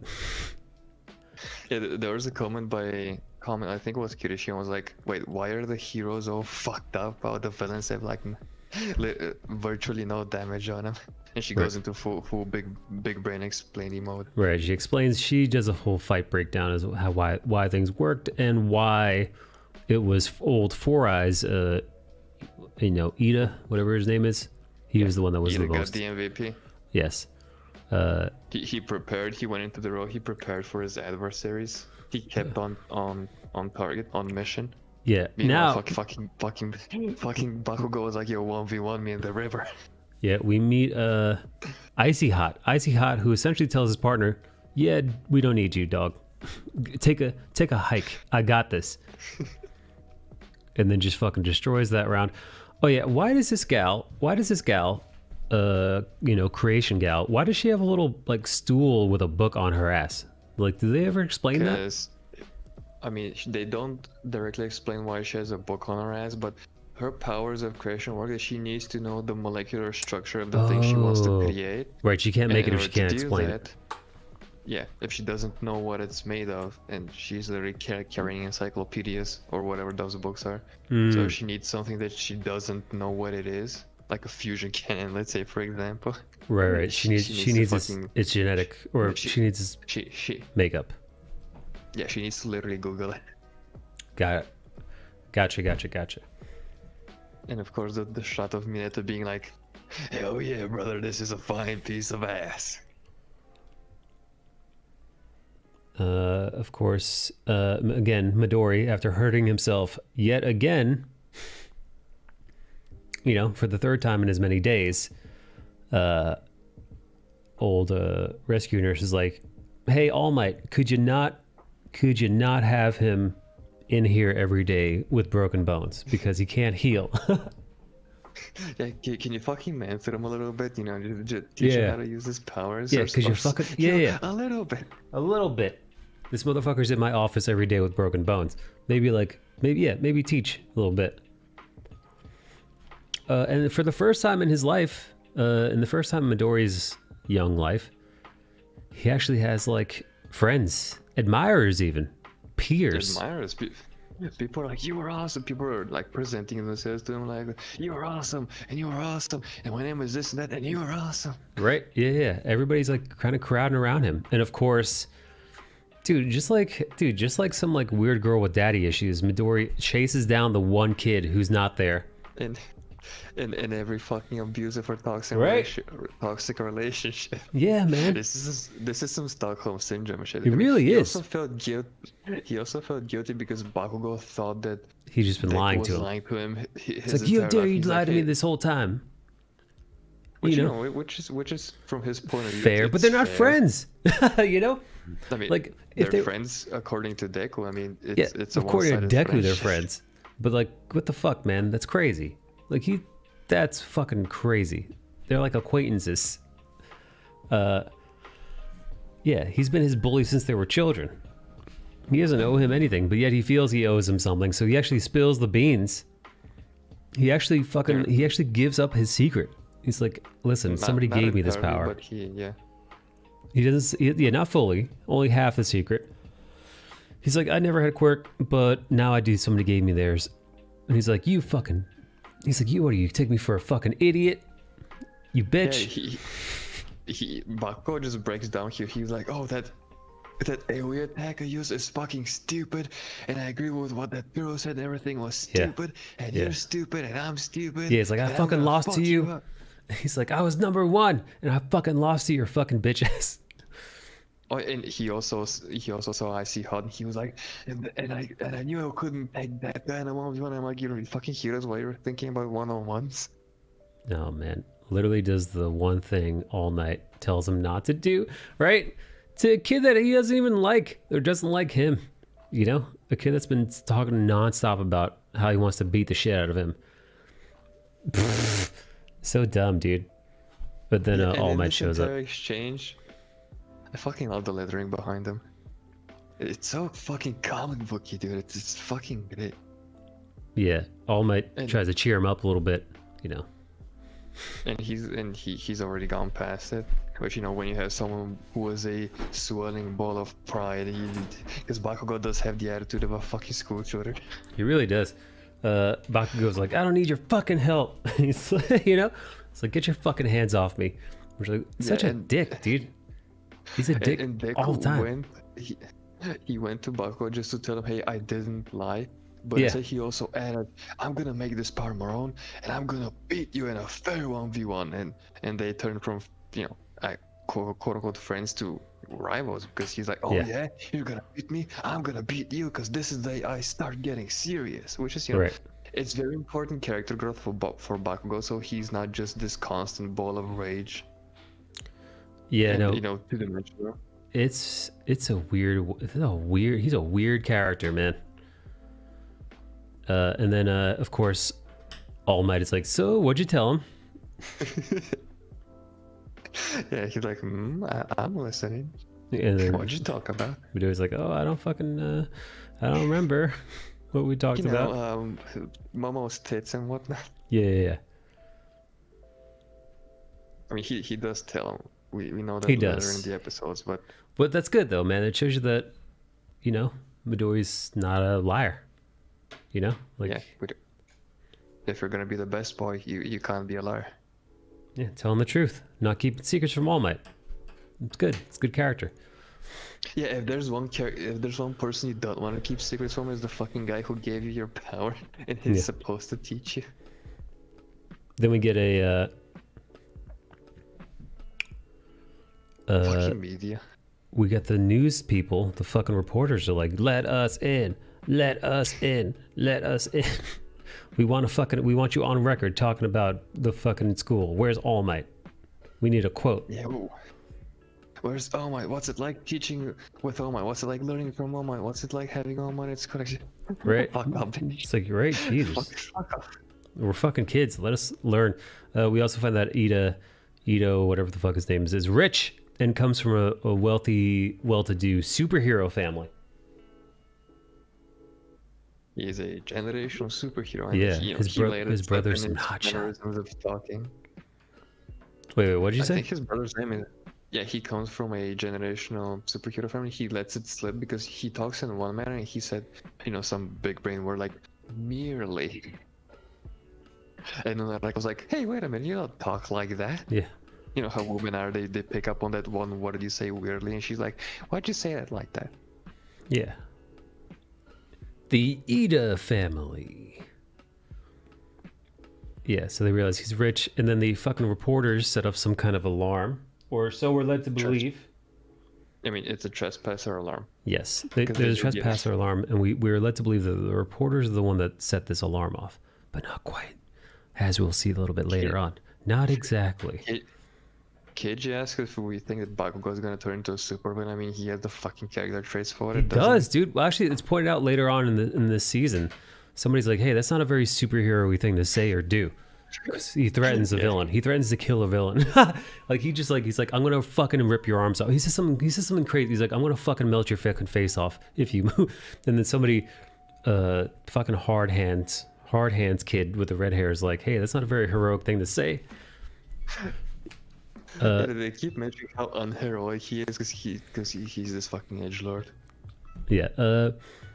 So Keanu Reeves here with the scarf and EDM DJ are trying to answer and deal with the reporters while the police are on their way. And then Ida, awesomely enough, Ida, you realize that he is built for leadership. He jumps in when this whole crowd of people are just freaking the fuck out. It's kind of like when a fire happens and people start yelling fire, and then instead of like calmly leaving, like Yeah, there have been stories of I've read stories of like a fire breaking out in a small place, and the exit door isn't push out, but it's pull in. Oh and, yeah, and people have died because they just pile up on the door, and the door literally can't open unless people get out of the way. But people won't get out of the way because they've all just like sheep. People have burned up alive because of that. But anyway, in a situation like that, you need somebody to take charge, and nobody did, except for Ito. Ito showed up, and they made fun of him. They called him, exit. What do they call him? Exit, emergency exit. Exit sign, because he does have the pose of like the emergency exit thing. That's not very cash money, Bakugo. Yeah, they call him emergency exit Ito, which makes me laugh. Because he does do that fucking move, but he tells everybody to calm the fuck down. It's not a big deal. Blah blah blah blah blah. They're just the fucking president. Earlier they were, while they were talking with Keanu Reeves, and he like, well, they are technically trespassing. We can just yeet them out. And he like, oh, you want to press the right to write some half truths about the papers. Yeah, EDM guys, like, let's beat the shit out of them. Let's beat them up. Red-haired, hard-hand Kirishima, but I dub him Knuckles. Nice, I like that. Sonic and Knuckles. And then we have a new day. Midori gives a class president, or whatever the fuck it's called, class leadership role. He was voted in, but he gives it to Ito. Then we have All Might. All Might doing daily heroics on the way to school, but daily heroics on the way to school was not the thing to do because he burned out all 3 of his daily hours saving people instead of teaching class or performing or attending this rescue mission. So so Keanu Reeves and a new hero that we meet, Space Face. Oh, the fucking interaction on the bus.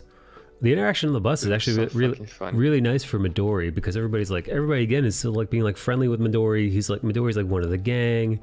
They're all super sweet with him. Like, you have a flashy quirk, you'd be a popular, because this is, in the end, they're gonna have a job to be heroes, and popularity does matter. And Kirishima was like, yo, I just get rock hard. It's not a flashy quirk like yours, or like Bakugo's. But Midori like talks him up. Midori's like, "Hey man, that's a pretty good power up, dude. You're gonna be pretty good. You're gonna be in pretty good demand," is what he says. He says something like that. Very nice. Midori's a nice person, And then you realize that he's a good player. Fucking this kid, Electricity Kid, is like, he's like, Midori, you're gonna be fine. Too bad Bakugo over here. He's not gonna be all that popular because he's a fucking dickhead. Like he says it with him in earshot. He's like, this guy's fucking angry all the time. He's got the worst fucking personality in the world, so he's not gonna be a very popular hero. And then of course, on command, like a fucking rabid dog, he's like, what'd you say? Fight me. Yeah, and Midori is like, everyone's making fun of Bakugo, which was fucking hilarious because the entire fucking class was roasting his ass. Yeah, Electricity Guy's like, You know, we've only been here a few days now, and it's not great that all of us already know what kind of personality you have, Bakugo. It's a shit Yeah, one. well, it's not your fucking god.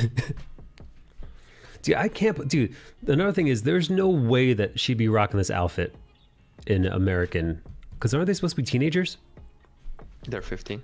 Right? So there's no fucking way if they were making a modern comic book or a comic book on, or like a yeah. Marvel TV or like DC TV or DC animation or Marvel animation. She'd be as she'd be- flat as a plank. She would look like a 12-year-old Asian boy and be dressed the part. She'd have short hair. Yeah. It'd be multicolored. She'd have all kinds of facial piercings, and you really be questioning what gender she is. Yeah. Well, Raka wouldn't have a skin tight suit like she said, and she'd have the side of her head shaped. But this, thankfully, is manga, and it's written for 13-year-old boys. And how do you keep their attention while you show them some fucking tits? There you go. All right, I'm gonna hit the sack. Good night, Rango. I'm glad you had fun talking shit with us. Glad you're here. What's up, Flock? Bakugo, that's not very plus ultra of you, bro. It's Flock so knows. good. Shit. We'll meet. This is 13, right? This character. Yeah. Do you think it's 13 is a nod to Apollo 13? It might as well Right. be. That's I wouldn't my be surprised. that's my first guess. When I think the spacesuit and the black hole. 'Cause he's a rocket man. Yeah, so we get this we get this whole like rescue scenario. It's a rescue training day. We're gonna rescue some people. Which is ironic. Because in a few moments they're gonna need some fucking rescuing themselves. As we see fucking real bad guys show up. Actual, real, freaky looking bad guys. By the way, I fucking love the design of these guys. I love it. I know, right? They're so fucking cool. And the guy with the hands, he's so fucking weird because you're like, what the fuck are those hands for, mate? Yeah, what are they? And why do you have three of them plugged together? Yeah, like why is a hand directly on your face and neck and head? Like it's so weird. It's such a weird, and like his powers to like he like deconstructs people and shit, which is fucking crazy. Like a Yeah, super he has a Thanos touch. Yeah, no, dude, it's terrifying, man, to see what he could do with his hand when he touches you. But like, what are the other hands for? They don't really go into it at this point. And seeing this fish fucking dude show up, and then like this like warping vortexy dude, it's fucking crazy. And here we go. These last few episodes, we're at episode 10 now. So episode 10, 11, 12, and 13 are all gonna be this It's fucking some fight, high dude. octane shit. So right out of the fucking gate, Keanu Reeves' character is like, I've got this. And Midori is like, well, there's obviously some bad guy banter, but we realize the bad guys are here for All Might. They want to kill All Might. That's what they want. They know that he's weaker, Yeah, and they want to kill him. somehow they know. Somebody They're like, spilled "Hey." the fucking beans that he's weaker. I don't know how. We don't know who. We don't know yet. I'm assuming there's a traitor in the midst, but who knows?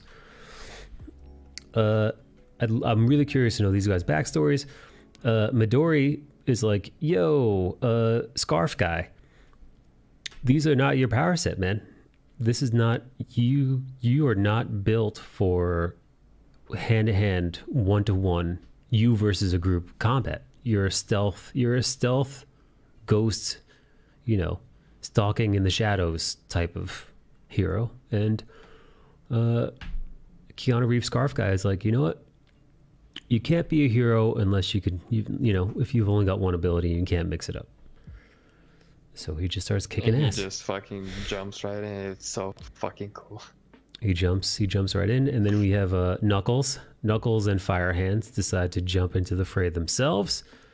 They launch an attack that fails, and then Warp Guy literally just casts inside this wide dome. He throws the lot of the kids in all different areas of the dome. Midori ends up in the water. He immediately is facing a shark man, and who comes and saved the day? Frog Girl. Frog Girl shows up and she lays down some of that fat fucking tongue. She can do a lot of things with that fat fucking tongue. And then fucking Bubblehead here. Bubblehead immediately talks about how even though she's a frog, she has big tits, dude. Yeah, he presses slightly against him. Oh, dude. The guy's fucking hilarious. He doesn't just hold on, dude. Let me see if I could find out. Oh, that's later in the episode. He literally just he grabs on. I think it's like the last or the penultimate. There's a fucking full-on grab. I think it's in this next. It's on this. It's the next episode. He legit grabs her fucking tits, dude, in the show. He just gives a little fucking. He just gives a little honk. You could say that. You could say this is a reference to that Adam West Batman where he accidentally, jumps. He gets jump scared and touches Batgirl's tits, but the guy gets jump scared into a fucking full-on squeeze. Yeah, now let me see if I could find. I almost want to see if I could hear the dub where this happens, where this goes down. Shouldn't take too long. Give me 1 second. Oh, you also, I don't know. Actually, I think I do remember what Bakugo's voice is like in the dub, but you gotta hear him in the sub. Oh, and here's another interesting point that I feel like the dub takes away from the experience. You know how everything's voiced in Japanese, but All Might, when he says things like holy shit and crap and whatnot, he says it in English. Oh, really? Yeah, he'd be talking in Japanese, and all of a sudden he'd go, shit. Dude, and you're like, wait, shut them up, they're not supposed to do that. Do the Japanese curse in English? Is that a thing that they do? No, that's specifically All Might.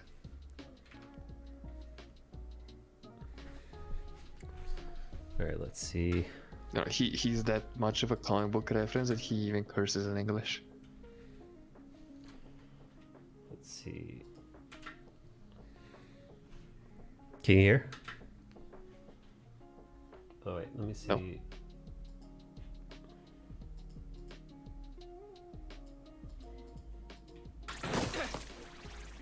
Okay, there we go. For a frog, you've got some pretty big boobs, Sue. Perfect floaties.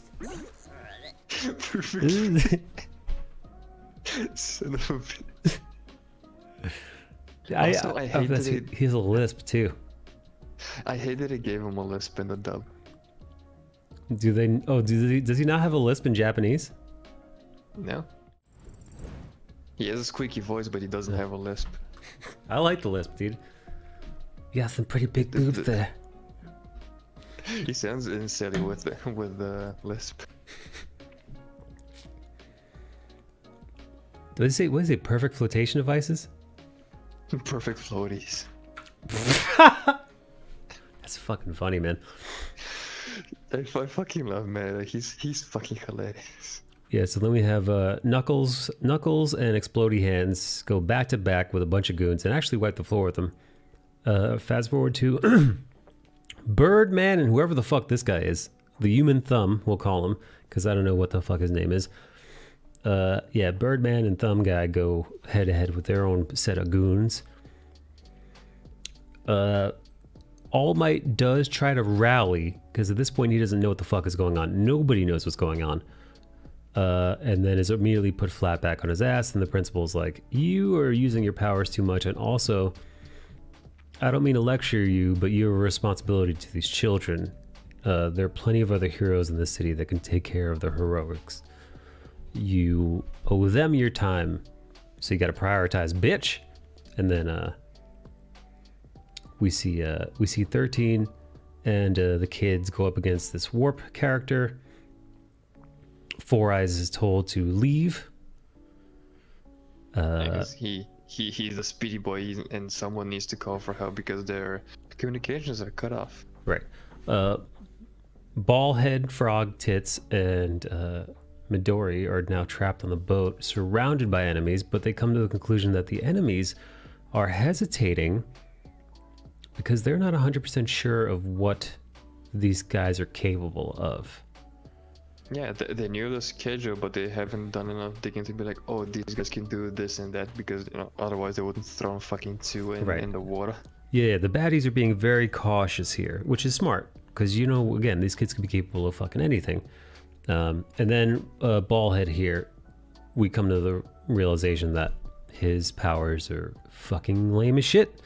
Why? It makes me think, why the fuck is he even here? Like, how did he make the cut if his only ability is to peel balls off of his head and stick them to things? And I think he said what do you say? If he's well fed, they stick longer. Some shit like that. Yeah. You know, if he's healthy and whatnot, they stick for longer. If he's feeling okay. Yeah. And of course, in a previous screen cap, as they talk about their powers, and Sue is like, well, I'm a frog, so I do frog things, and I also secrete mucus. Something. I secrete mucus. He's like, secrete mucus. and fucking minute is like, secrete mucus. I wonder if I could find that part. He's fucking unapologetic. Sue, I forgot that was her name. Sue.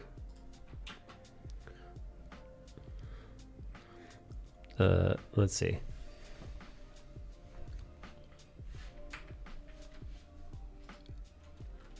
I don't know if there's a secrete mucus. I don't know where this. Oh wait, hold on.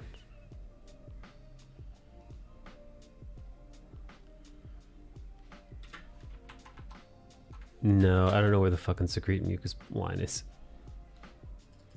Yeah, if you can find a screenshot of Mineta freaking out over it, it's gonna be there. But it's probably gonna sound like secrete mucus, or however the fuck his lisp works. Yeah, let's see. She makes it up onto the boat.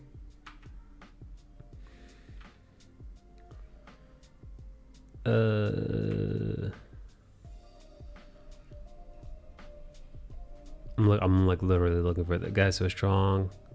I wonder if we'll be able to hold out until All Might arrives. Midori starts freaking the fuck out, screaming. Yeah, no, I don't know where the secrete mucus line is. Fucking, it must be a quick throwaway somewhere in this mix. It's alright. It's not important. It is a quick throwaway. It's just fucking hilarious.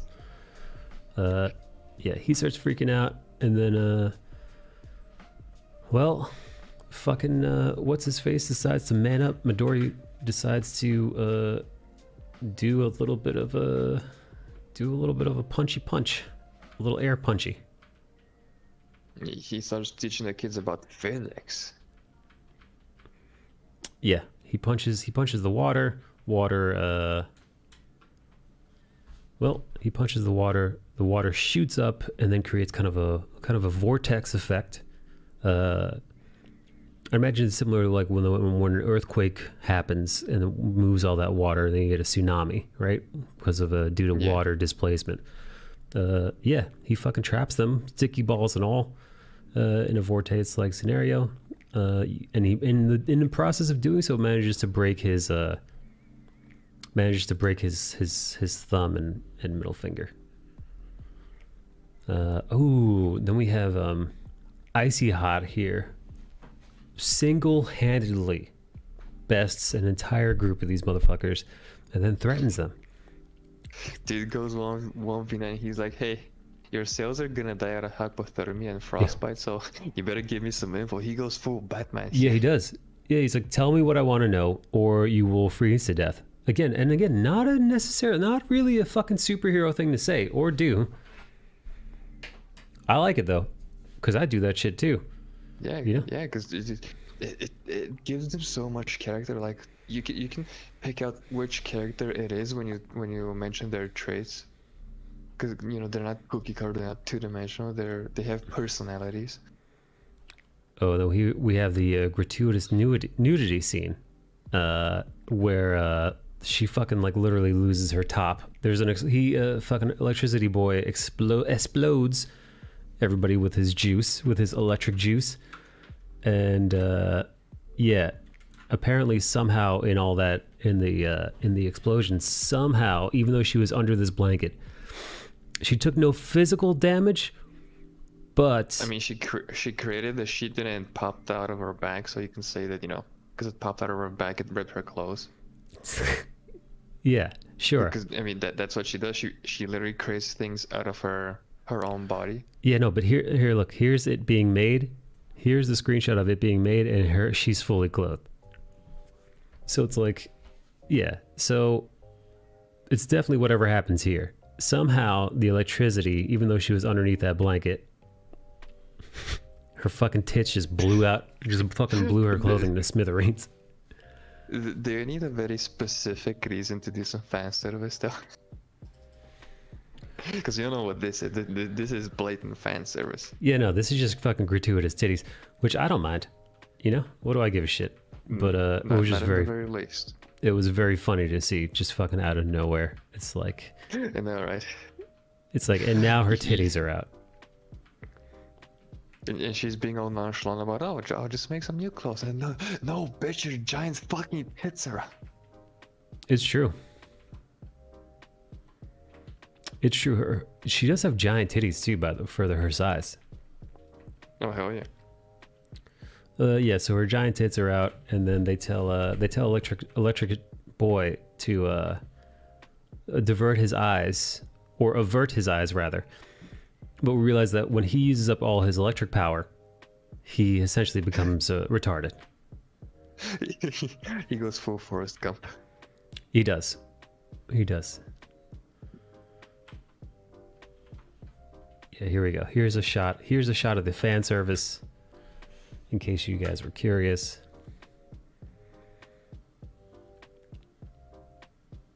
Blah, blah, blah, blah, blah.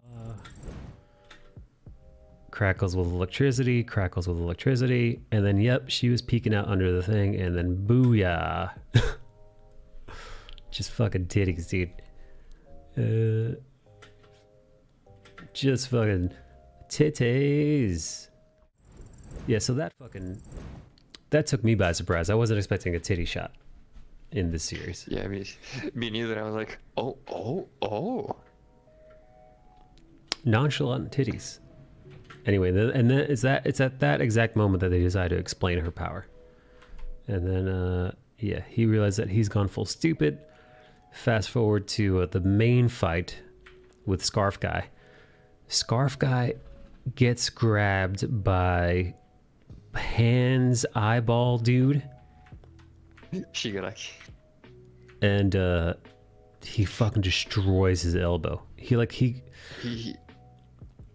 just crumbles it layer Yeah. by layer. It's like, instead of a Thanos snap, he has a Thanos touch, but it's also slow.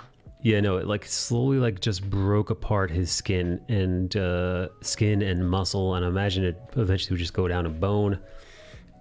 Meanwhile, at the same time, the fucking what's her face 13 gets all fucked up fighting the Vortex dude. So 13 gets all fucked up. He's like, hey, Yeah. you're just a fucking support character. What do you know about fighting? yeah, she could suck people into his black hole, and Which is, yeah, a bit on the nose. and then Vortex just flips it around on 13. It's like, you know what? You're gonna try to suck me into your hole? How about I suck you into mine? Where it's like he does a little reverse Aru, Aruni, which fucks 13 all up. Yeah, and then we have Scarf Guy fight against kind of the anti-All Might, I guess. I forget. Yeah, no. The Eva reference was he was biologically engineered to be the All Might killer. There you go. A biologically engineered All Might killer, which fucks up Scarf Dude. Really fucks him up. Like beats It goes into pure fucking torture. He just breaks starts his fucking bones. breaking shit. He just like he's a toy, man. Yeah, like he's made of fucking aluminum foil. He just starts fucking just decimating Scarf Guy. Oh yeah, it's at this moment that Zero grabs a hold of the neck piece of the Vortex dude, realizing that he's a person. Only physical piece. Mm-hmm. If you can actually get your hands on that, you can snatch him, which allows Ito to get the fuck out. Ida, rather. Right? Yeah, Ida to get the fuck out of Dodge. Meanwhile, more and more of Scarf Guy's bones are being broken. Yeah, this is pure fucking torture for the fun of it. Yeah.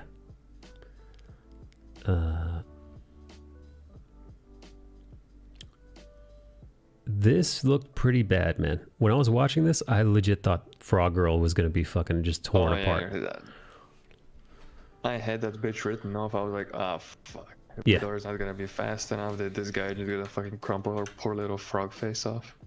Same. Because when he goes after her, like, he is almost directly on her fucking face. And all he needs to do is touch your body and you start to deteriorate. You start to break apart. Dude, with fucking multiple broken bones in his body, with that monster on top of him.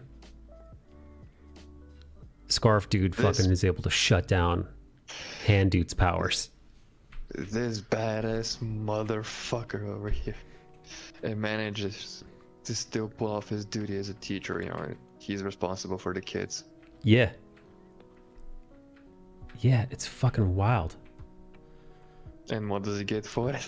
Well, you'll see. But here, right before this happens, as they're looking on, let's see. We're safe and we don't have to fight. Yeah,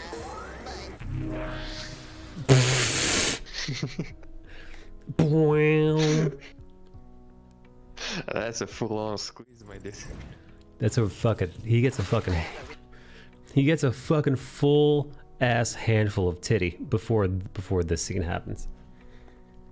He gets a full breast cancer checkup. Yeah, dude, he really just grabs that thing. Anyway, so yeah, I believe right after that he gets his face pulverized into the ground after he does the eye thing. Let's see. I think Yeah, he gets fucking beaten into the cement. We are so cool. Oh yeah, he hand face guy compliments him on how fucking cool his power is. Right? Which to be fair, in that moment, you gotta give it to the guy. Yeah, Eraserhead. Look at this, and then, bam! No, Eraserhead is fucking awesome. He's fucking badass. Eraserhead is fucking badass. To the end, man. Oh yeah, at this moment, Midori decides to actually use up his power to punch the shit out of this guy, who's now who was temporarily powerless. Dude, if he had landed that punch, he would have fucking yeeted him into the fucking next season. He might have fucking killed him actually, because he unleashes, you know. Yeah, he goes full throttle. He's not going like, you know, a flick, you know, like thumb and middle finger or something. He's like in a full-on fucking smash. Yes, ready to smash. And of course, fucking Brain anti-All Might gets in the way. And it's at that moment that the show, Mr. Show pops up. He shows up and he's fucking pissed, dude. Yeah, he's not smiling. Usually he's always smiling. He shows up here and he's like fucking 80s rendering. He's like, I'm gonna fuck shit up. Yeah, for the first time in any of these episodes, we see him and he's not smiling. He's not happy. He's pretty fucking pissed. And he's ready to kick some ass. And then we got on to the last two episodes. Here we go, episode 12.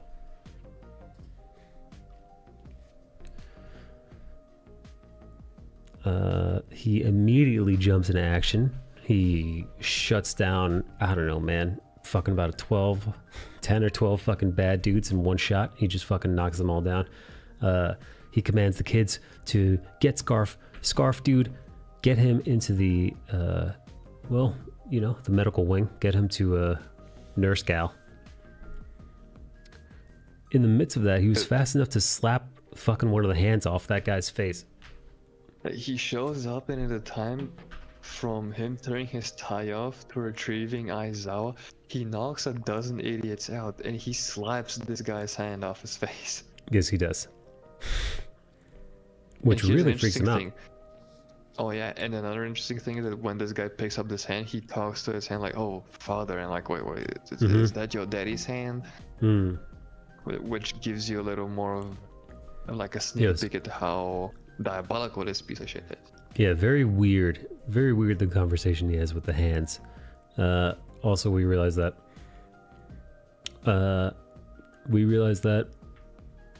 All Might is matched power-wise with this dude.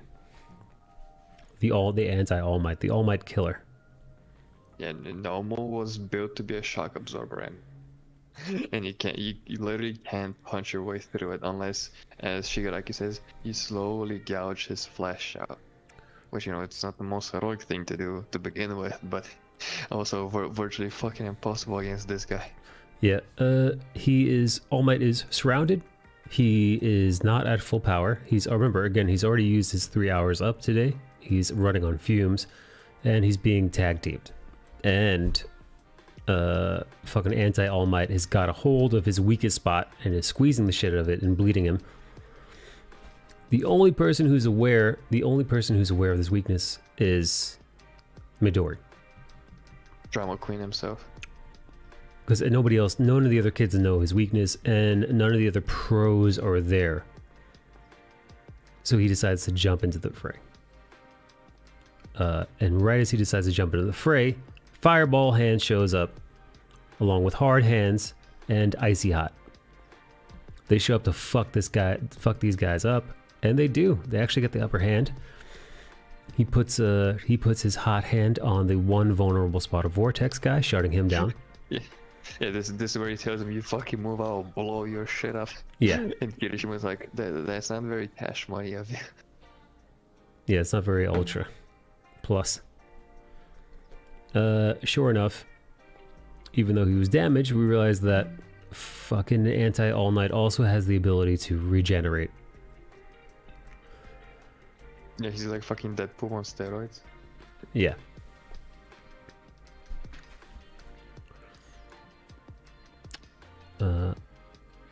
At this point, All Might decides to, well, give it his all. He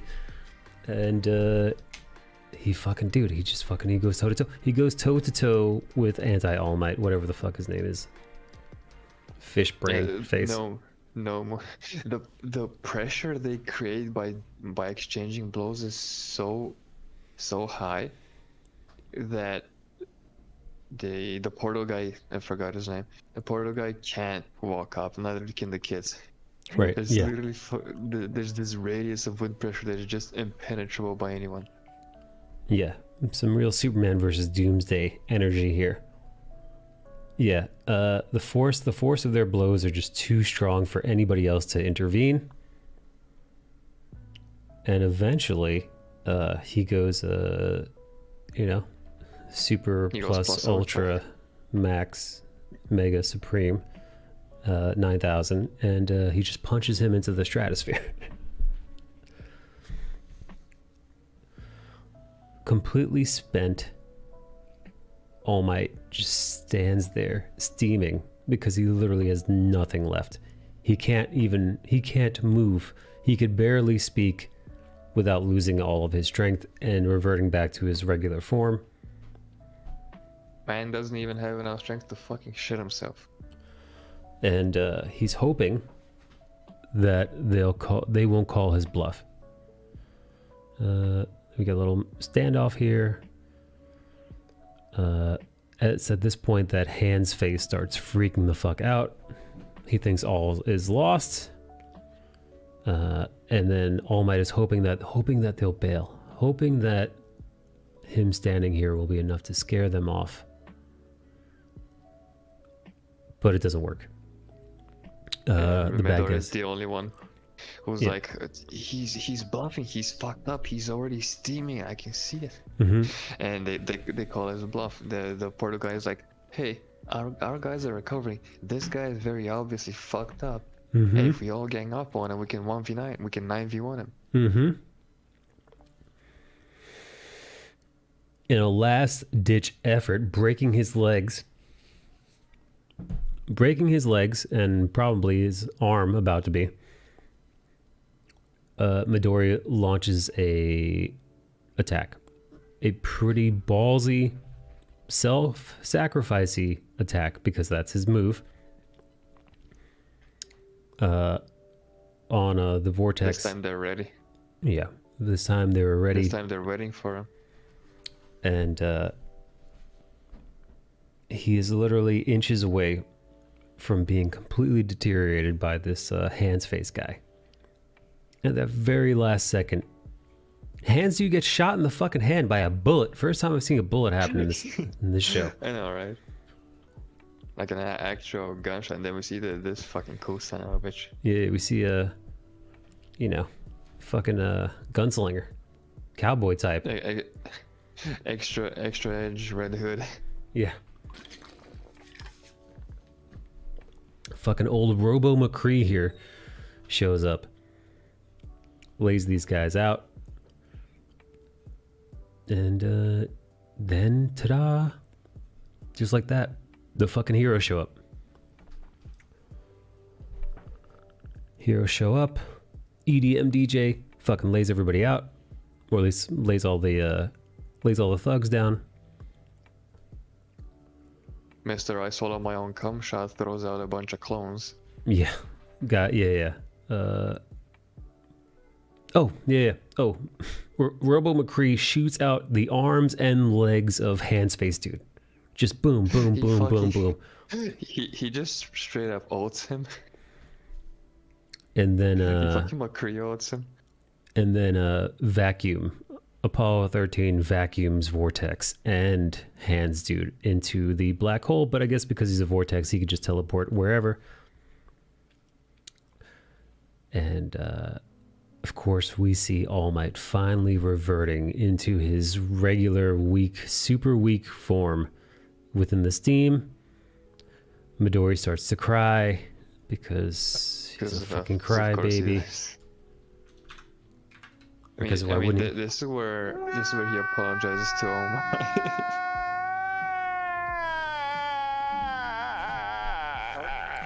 And he's all like, oh, I was useless, I couldn't do anything. And All Might's like, no, you bought me the valuable few seconds that were needed. He does. He saved Good. Midori saved him again.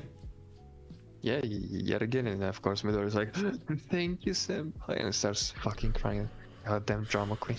Yeah, but he did. He bought him a few seconds. If Midori had not sprung into action, they would have had his ass. But he bought him just enough time for the pros to show up. I love, dude. Concrete guy shows up and is like, up, nothing to see here. Go back to where you were. For your own safety, keep back.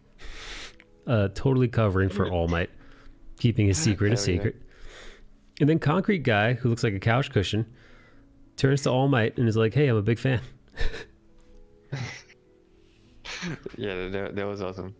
Yeah, that's The funny. guy, Yeah.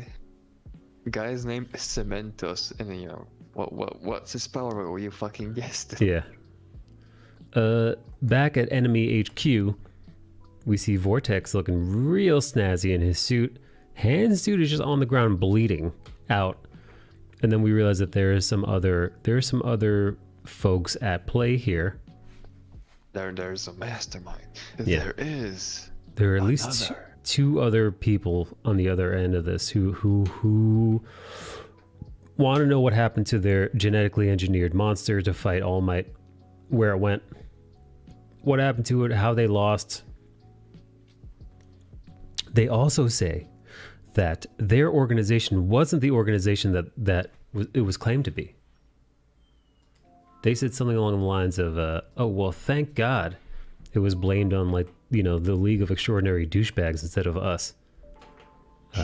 Yeah, because they woke up and like, oh, we are the League of Villains. Yeah. Which they I mean, are apparently not.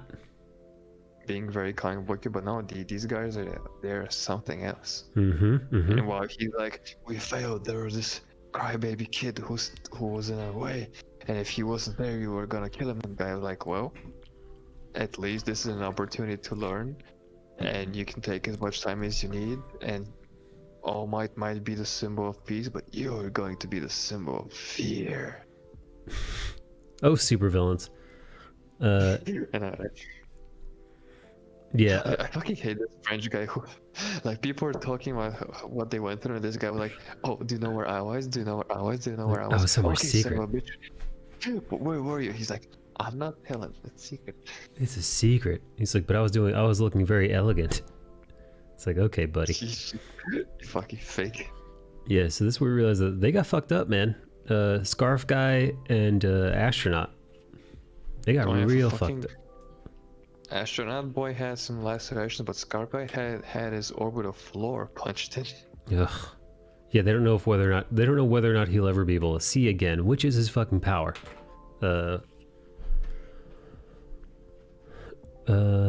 Yeah, what else? Oh, the cops, somehow the fucking cops managed to fucking detain fucking I mean, All Might. He is unresponsive. There's no one to order him around. He's just a brainless fucking murder machine. Gotcha. Are we not gonna mention Little Miss BDSM back there? Oh yeah. Yeah, her fucking tits are just out. Forgot about that. It's not even her tits. She like fucking stalking. She has a collar and a fucking whip on her. Little Miss BDSM. I think her hero name was Miss Midnight or something. And I'm like, of course it's Miss fucking Midnight. Surprised it What's isn't. your hourly rate? Miss Dominatrix. Rescue old lady is watching over fucking. Look at how long and weird this dude's body is, man. All right, he's fucking weird. He's all fucking over. gangly, so strange looking. Again, he doesn't look human, man. But yeah, All Might recovering with the boy, and it's a very Batman and Robin kind of vibe here, where it's like they're both injured, they're both recovering, they both, they both saved each other's asses. Very nice, very kind of a sweet scene. We have big tits and the rest of the gang here, icy hot. Yeah. This is where also the police guy was like, oh, you saved the kids and yada yada, and he's like, well, you're not seeing the whole picture. These fucking kids did some work, and they also saved my dumbass. Right. He said this is the only time where a group of first years has faced a fucking threat like this right out of the goddamn gate. Dude, this is fucking what, week 1, week 2 of school? Oh, and don't forget this scene. There's a fucking cat person. There's a fucking cat cop there with a little bell on its Yeah, neck for some fucking Yeah, reason. of course. And of course, it's a gag, and the girl was like, wait, wasn't he supposed to be a dog? Because, canines and police and whatnot, but no, he's a cat. Cat cop. And that's it, man. End of fucking season 1. We wrapped it in a little over 2 hours, dude. Season 1. We fucking did it. Cat cop. So yeah, dude. fucking good. That's so much fun. The thumbnail should have been the titty squeeze, I think. Which one? Oh man. Yeah, dude, I'm ready It to. probably would have been struck down by fucking YouTube for sexual content, though. Dude, I think we pushed the Attack on Titan review to next week, man. It's fucking late, it's super late here. The sun must be coming up where you're at. I mean, it's 5:45 a.m. Yeah. So we'll push back the Attack on Titan next week. And this was dope. I'm eager to watch more My Hero Academia. Well, because maybe we'll resume this once Attack on Titan next week is the last episode, if I imagine, for this season. Is it? Isn't it? Or is No, it 2 it more? ends. No, 2 more? We have this Sunday. We have 3 more. 3 more, no shit. All right, you know what? I'm thinking in 3 weeks from now, I think we'll do another, let's do some more recaps of this show.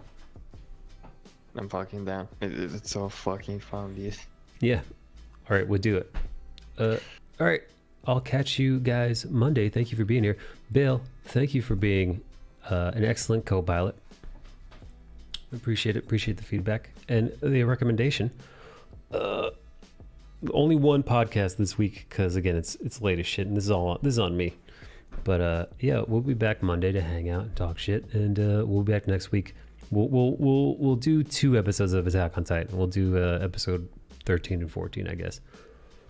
And we're also gonna have Justice League, which is probably going to Oh, be shit. quite the review because that movie is 3 fucking hours. Oh, dude, I think it's 4 hours. Fuck. Oh shit, we also have, dude, next week is Falcon and Winter Soldier, by the way. Oh damn. Oh boy. All right.